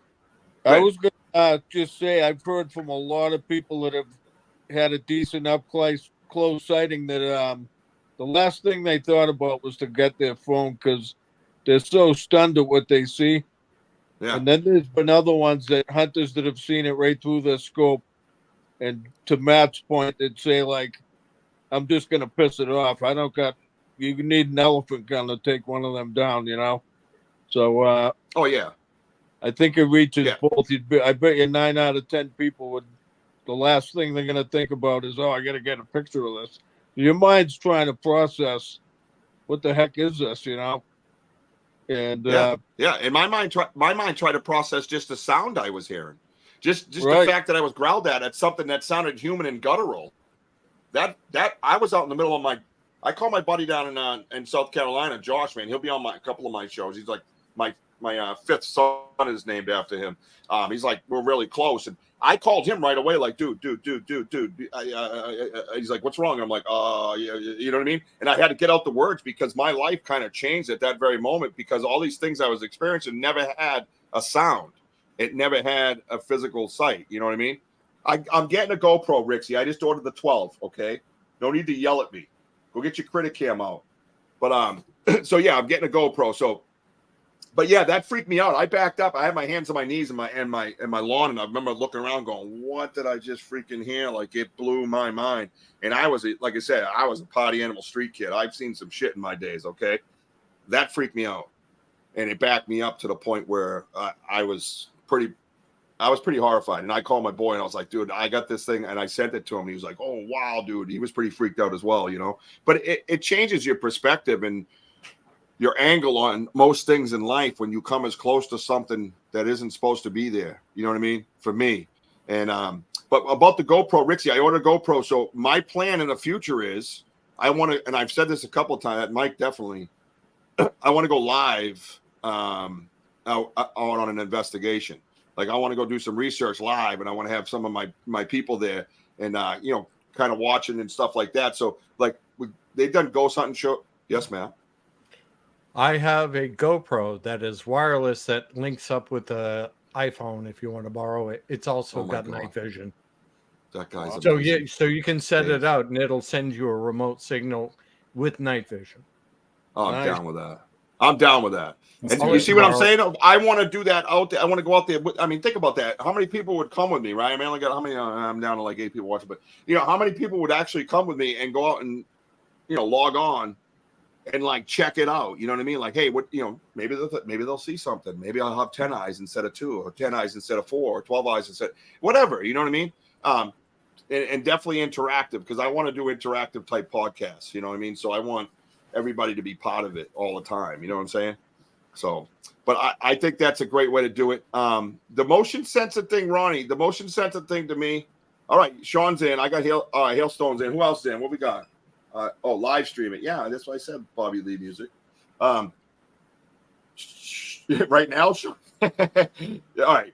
Are you wearing pants? I'm not wearing pants. So if you want to go right now, be ready. Me and my hubby would too. Hell yeah, let's go, man. That's the other theory I had. Why not get a bunch of people, man? We'll do that old walk in a line thing when the police do when they're looking for evidence and stuff in cases, right? And just kind of quietly, just everybody go through the woods. You know what I mean? Like, and collect things. And I'm talking like 100 people. Like a line. And just do something like that. The thing I have with the motion sensors, right? And someone had brought that up. So in the motion sensors. You could. Yeah, Wojo, you packing? All right. It makes me a little nervous that you're packing, but all right, I'm in. I don't know, man. I had a camera out in the woods, and I have pictures of it, and there was nothing there one thing, and then the next frame there was like these. I attribute them to hairs, whatever. I've done a lot of research on them. I have to show and explain to you what I see and what I saw. So some people don't see what I saw, but whatever. I don't know. I think it's like a beacon of light in the night through a forest, and I believe in the frequency theory. Like I said, I hear through frequency. So I had a DOT test years ago, and I was in that little sound box, and I was doing this and doing this and doing this and doing this and watching the lady over here in the window, and she's like, because I wasn't hearing the beep, I was hearing the. It was breaking into my frequency, so I was hearing. There was no beep anymore. Do you know what I'm saying? So how do you feel about, real quick, how do you feel about that, Mike? What was that? What specifically were you saying? Specifically, I'm saying like their frequencies. Do you feel like a camera? I know we use cameras and stuff. Do you feel like? I think they're super in tune with the environment and the frequency of many things. Very generally, but I think it goes to some of what Matt said. With them knowing that the engineer type theory out in their woods, right? Like they know what should be there and what shouldn't. Yeah, as far as a camera, I mean, a camera is probably buzz to them. I'm sure even the inaudible noises to us, I'm sure they can hear those too, right? But even the sensor's probably glowing like a light to them. Yeah, gotcha. Matt, what are you thinking? Oh, I think they bioengineered themselves to be adaptable to their environment. Their hearing, they hear in terms of what's called hertz. That's how human hearing works, is in those frequencies. They're able to hear these frequencies that you and I aren't able to hear, both in high frequency and very ultra low frequency. In my opinion, I think that's one of their forms of communication. That low guttural sound that you're hearing travels over a long distance. So it's not so much that they're trying to growl at you. They're sending a message out. Hey, here I am. Now, when it comes to the wavelengths of light, it's in what are called nanometers, frequency of light. They're able to see into the infrared spectrum. That's how they see at night. So those little sensors that you're seeing is a gigantic, spotlight to them. That's what I feel. Yeah. Oh, I'll walk around that because I know that there's been several studies by people on these things, seeing what they react to. One of the best ways that they were able to get some of the pictures from a camera was they put the camera separate and the light source away from it. A lot of these trail cams they got them right together. Right on it, yeah. They walk around it. So what they did is they 90 degreed the camera to the light. So in order to go around the light, what they wind up with is a shadow crossing, paralleling around it to get out of the frame of light. And I mean, what are you really going to tell from a shadow? Nothing. Well, really not much, but it was a No. proof to show that they're aware of the light. They can see the light. Oh, right. So, I got you. So that's what they're doing. So if you're going to do that, you're going to have to do it in a way that, you got to box them in, and you got to force them to go through a particular path. Leave them a dark corridor to sneak through, and you put a camera there, and you catch them sneaking through what they think is a safe path because they see the light. And that's my point on it. Dave, you're up. No, Dave, you're up. Where you at? I totally agree with Matt. They look like they pick up on electronics. I've heard from several people that they see in a different spectrum. That when they see that any camera trap on a tree or anywhere, it looks like a spotlight to them, and that's the first thing they're going to do is going to avoid that. Also, there's a longtime successful researcher in Washington, Tom Powell. He's an author. I don't know if any of you guys are familiar with him. I've heard of him. He had Heard the years name.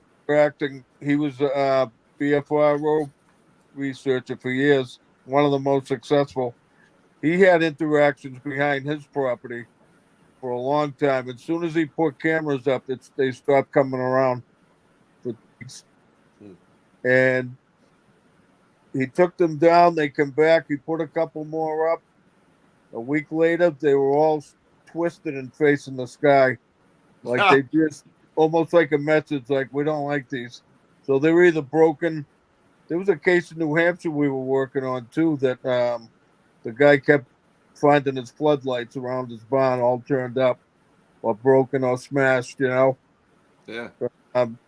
Seems like something with electronics, they pick right up on it, zone in on it. And guys that stop bringing that stuff out, then they see them. It's almost like they know you're out to take images of them and want nothing to do with it. Come in. Yeah, no, I think that's what I experienced, and I didn't have the picture up because I didn't know we would go here. You know what I mean? But I had the trail camera out there, and like I said, there was nothing in one picture. The next picture, you look, and this is where I started learning about their hairs and how their hairs are made. And I always get this wrong. Was it the Moderna? In the middle? What's in the middle? The root? The medulla. In the middle, right? So if you look, there's one strand here, and then a little one over here. And if you zoom in on it, you see like this on the edges of it. It's all bright white from the light illuminating. And I wish I had the picture. I didn't pass it in. I didn't pass it in to the teacher. But you look close, and you can see like little fuzzies on the edges of it. And there's no rooting in the middle. There's nothing. And so that's when I get a little more intrigued with that. And I found out that primates don't have it. And I'm like, oh my, what are the chances that I have this thing that looks like a hair and almost like it reached around the camera and set it off to see what it would do type of thing. And honest to God, this is what happened to me. When I went out and got the SD card, I walked right down my game trail. It was right there, man. I pulled the SD card out. I went in, I checked it. I find this picture. I don't think much about it, right? I'm like, again, I'm a little new at this at the time. And then I come back out to go put the SD card in because I didn't want to go back out there. I was a little nervous. I felt like I was being watched, stuff like that. So I went back out like the next day or something. And I go back out there, and the game trail piece of the game trail that I was on, this was the first time that they did this. I believe they did this, changed it. There was broken little trees around each side that were standing up the day before. And then there was like stacks of like little ripped out thorns and stuff. And they made me go around. And I'm like, man, are they making me go around? And I went, maybe they're making the deer go around. You know what I mean? They changed the game. So what I'm saying is they didn't want me to have that as a good spot to put my camera. I truly believe they changed the path because then after that, it happened a few other times because I would do things out there and to kind of say, hey, I know what you're doing. And then sure enough, they would change the trail again on me. And it's just stacks of stuff. Like, what the hell's this? Eco-engineered. Yeah, exactly. He made his own highway. He was like, nope, this is the new exit, sir. You're going to get off over here. And that's a great point, And the next time I'm on next week, I'll probably bring that picture on so everybody can see it. You know, hey, a tease. I did my very first tease, man. Woohoo! See that? So I think next week when I come, we'll do that. So going forward, I love having you guys, and I respect you guys greatly, and each one of you guys is just very brilliant, especially when it comes to this topic, and have something great to offer. So I'm learning from you guys, and Matt and I are getting to know each other more. But I've been out in the woods a lot with Mike, and I've done a lot with Dave as well, and you guys have been phenomenal to me and very welcoming into this. And I'm a guy that puts myself in the shit too. Don't get me wrong, but I appreciate you guys, dealing with me, because sometimes I can be a little in your face. But so I think next Tuesday I'm going to start wrapping it up. But next Tuesday, medulla. What, Sean? You know big words too, bro? What's that? What is that? Is that Latin? Yes, actually. I bait an area and put up tree stand cams just to try it. I don't know how they think. Ron, you know exactly how they think. Think back to like the late 80s, 3 hits of acid. Call me later. I have a question for you, Rich. Go ahead. You still have access, obviously, to your property. Correct. Do you have any musical ability? Do you play harmonica, guitar, or flute? Or no, but watch, something? I can do this. Figaro, Figaro. Okay. La la la la la la la. Well, one of the things I've heard. Oh, my producer does. That's right. She's a great musician. Mike looks embarrassed. My point being is that some of the best reactions that other people have gotten have been from doing musical things. For whatever reason, they're attracted, and just like humans are, that music does something to people. So if you're able to, I agree, even just bring a harmonica and slowly just hee-haw, whatever kind of thing out of a harmonica, and speak, it shows that you're trying to create some sort of vibrational harmony that they can attune to. Okay, this person isn't trying to hunt me. They're providing something that will stimulate me. We're going back to the autistic thing again. It's it's an auditory stimulation. Yes. All right, Matt will shut up now. No, you don't have to shut up. I think that's right. I think as my son said to me earlier, spitting facts. I think that's a great theory that it's remember the time you had your first podcast? Well, most of the people, when they have interactions, they're making noise, and the things are curious, and they want to find out what's making the noise. You make a pleasant noise, they might want to come check it out more. If you're out there yelling and swearing and stomping around, hey, he's angry, let's go over here. Yes, I agree with that. What's that, David? I was just going to add, I was telling you early, one of the vocalizations I got was Western Mass, and it was we were all sitting by the campfire with a few guys had guitars, and we got some good vocalizations that night. So I'm definitely up on the music theory and the kind of stimulation, like Matt said. You have I'm sorry to cut you off, but you have something that you use. I do. I play a little bit of guitar. I bring an acoustic guitar sometimes. What's the bowl? The what? Oh, yeah, you have a bowl that you singing bowl, brass bowl. We did that out in Rochester. Yep. Same theory, right? Is that the same theory? Yeah. It just sends vibrations out through the woods, and they carry, like Matt said, they just carry for long distance. We had a guy once in New York. Ever hear of a didgeridoo? Didgeridoo? It's a percussion instrument from Australia. Those big long tubes. It's kind of like the bagpipes. Really, really heavily vibrations. Yeah.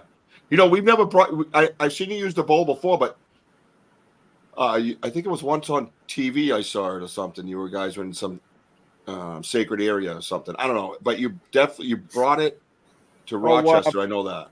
It's Bridgewater, I think. Maybe. Alexander on the you did it there, right? Wampanoag Ceremonial Circle. And, thank you. Yes, that's it. Thank you. Yes, and then you did it in Rochester. Could you bring that to my property, bro? We haven't done it there. Sure. We should go down by the Taunton River so the water carries it. Mike, how you feel about music doing that stuff? Yeah, Rich, remember we talked about this dude like 2 days ago. I got kalimbas and bongos and stuff. Let's do it. Hey, I've got a question. I'm popping in randomly. What type I of hear a music? voice. Can you hear me? Yeah, Yes. I hear a voice. So I just wanted to know, what would you think would be a good type of music to play? Because I know I've sang some James Taylor to put some horses, ease some horses that were really All right, overactive. time out. I get what's going on here. Go ahead, producer. Sing me some James Taylor. I don't want to sing nothing right now. Come I'm on, just man. saying, I feel it all the time. but I'll go out onto the woods and sing for Bigfoot. Right.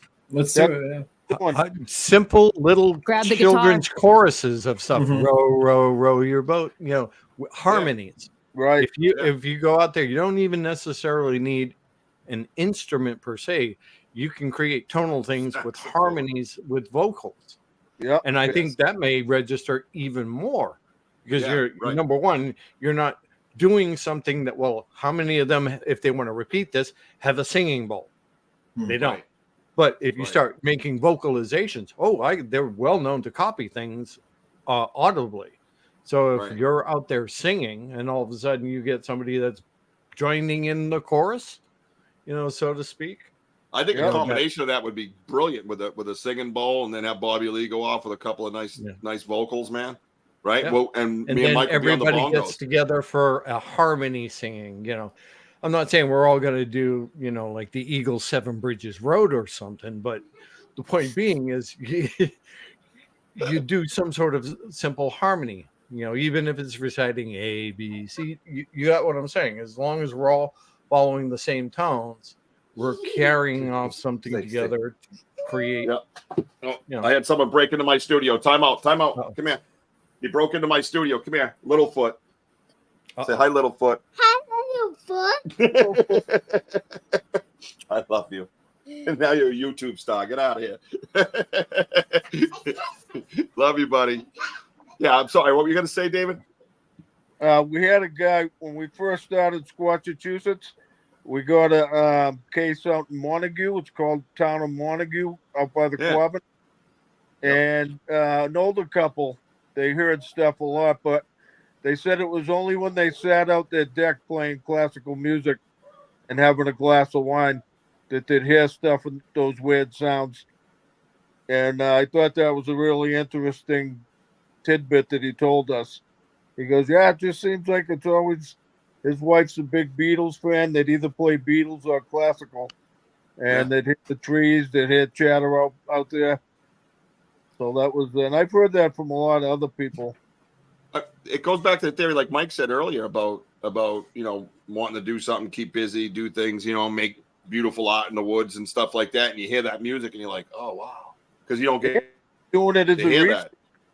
You're not just sitting there researching, you're actually having fun yourself. Like we had 3 guys that could play, and we were all doing different songs, and the people that were there were all singing along, and that I think that strikes it up and gets curiosity going through the woods. Yeah, no, I think it's a great theory. I think it's awesome. I'm loving all this stuff now. I can't wait to get out in the woods again. Well, it's based tribal. Think about it. You go back to the earliest forms of man. What did they do? They gathered around the fire and they made songs and stuff like that. That's also how they carried their stories. Rhythm, yeah. It's awesome. I think. Listen, that's the kind of things we need to start doing a little bit more of. Sometimes we kind of get out there and you kind of get caught looking around a lot. You know what I mean? And you don't have that extra time in your life to kind of, sit back and sit by the fire and play the guitar and do all these extra things. Because I know me and Mike were like, hey, but what do you got, man? Oh, I got this. All right, let's go, man. I'll meet you there. Okay, I'll see you later. Hey, you here yet? So we don't have the opportunity to light a fire and play the bongos. You know what I mean? But I think it's something in an aspect I've seen and heard and seen works. You know what I mean? So they say, anyways. I've seen it on shows and stuff. There was one. Who was the doctor on Midwest? He was a doctor or a surgeon or something like that, and retired because he had an experience with Bigfoot, and then went strictly into doing Bigfoot. And he's really big on cloaking. He sits around the fire a lot, and he was talking about this one time how him and like 6 of his friends heard these things running at him and there was nothing there.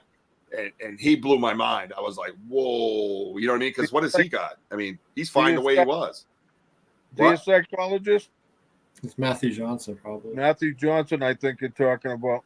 I think that might be it. He was it was him and his wife and like 2 colleagues or something. He got it, and they were sitting around the fire and they were doing like the things you're talking, the music and stuff. And he was on the History Channel or something at one point. I know that it might be where I saw it. I watch a ton of Sasquatch, Bigfoot stuff, and he talked about him. He talked about him like they were running at him, or they all kind of like jumped up, like they thought there was like a troop coming at them, and there was nobody there, you know. And it was kind of freaky, man. But that gets down another whole rabbit hole. But yeah.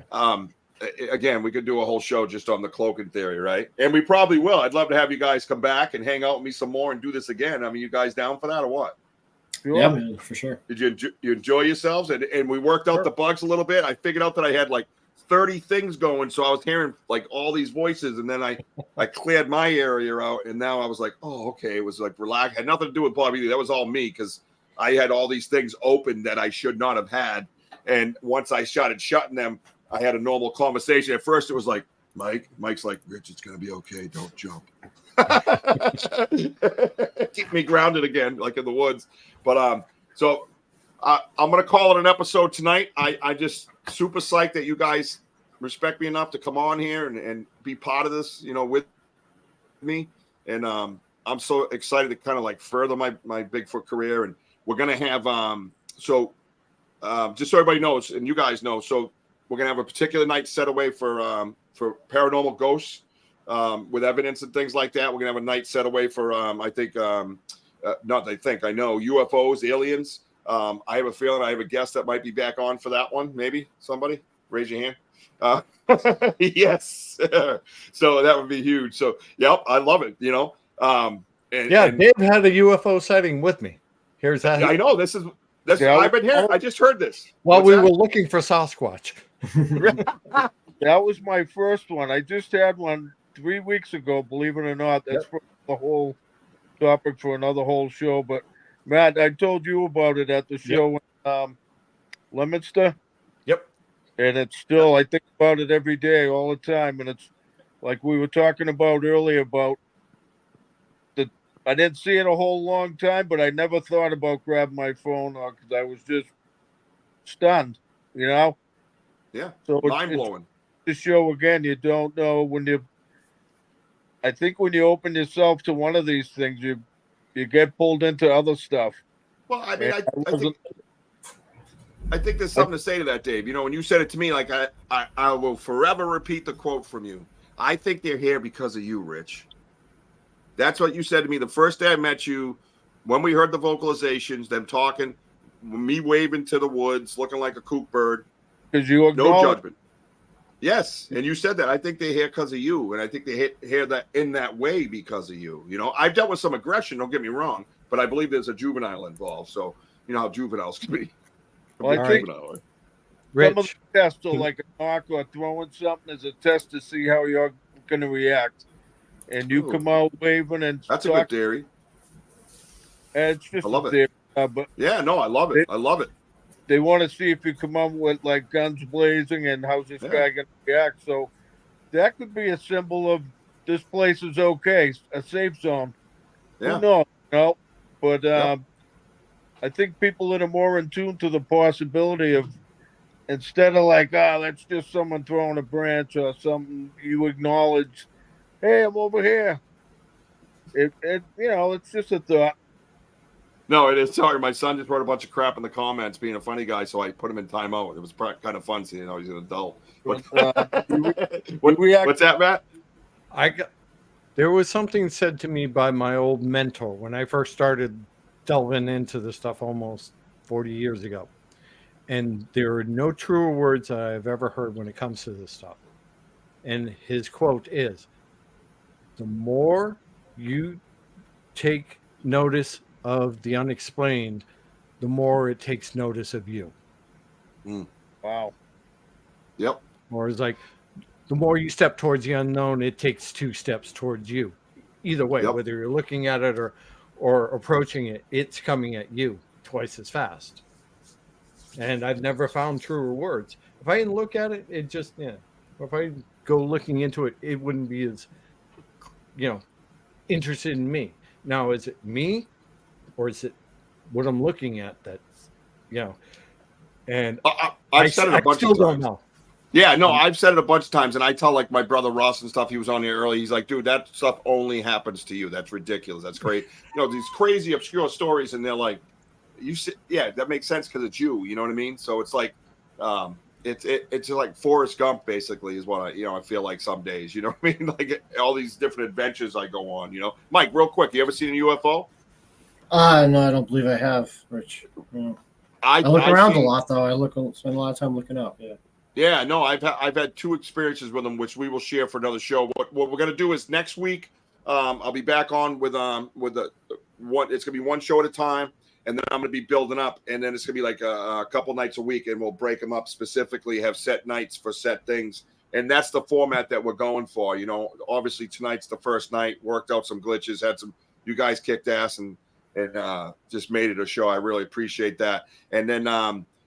Next Tuesday, I'm working on right now. He was here earlier, but there's a brother and sister combo out in Western Mass that Bigfoot together, and they're freaking awesome. They're great people. They have great theories, great ideas, and I think it's just a really cool thing to have a brother and sister out there in the woods looking for Bigfoot. I think that's kick ass. You know what I mean? So I'm trying to get them on, and I talked to the brother and he's open to it and said that she'd be psyched to be on too. So that's what we're planning on next week, next Tuesday, 7:00, same formats. TikTok, watch for TikTok, watch Instagram, obviously YouTube and Facebooks. Keep an eye on those. Like and subscribe to my YouTube. I also have a shop on banterwithrichieb.com. Just go in there and click on the 3 little lines. The shop will pop up. You'll go on there. And that dream catcher, for instance, I have that on a shirt. So you can actually, that's what I want to do. I want to do cool things like that. Like get it out there, man. You know what I mean? Like I'm not even holding back with it anymore. There's really cool stuff. There's a stacking that I have on another shirt. I just call it Bigfoot art. You know what I mean? But they're actual photos. So you know what I mean? It's kind of a cool thing, right? They're actual photos. So generally that I took, just so we're all clear on that. But anyways, so go to the shop on banterwithrichieb.com.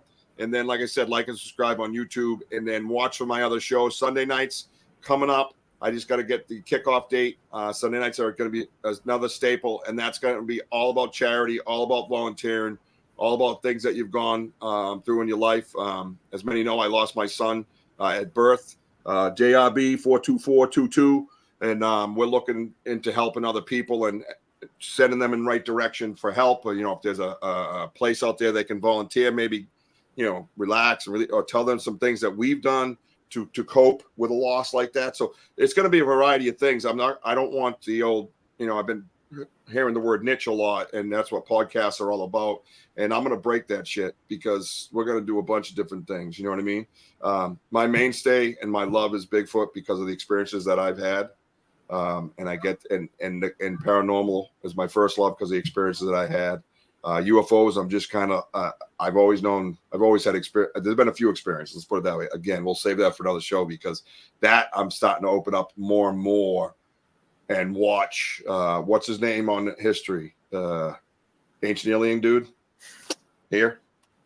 Giorgio. Giorgio! Hey, Giorgio Tsoukalis. Hey, Giorgio.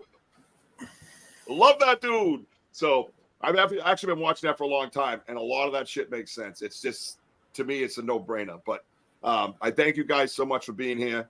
I thank you for being my friends and I guess colleagues at this point because we're all researchers, right?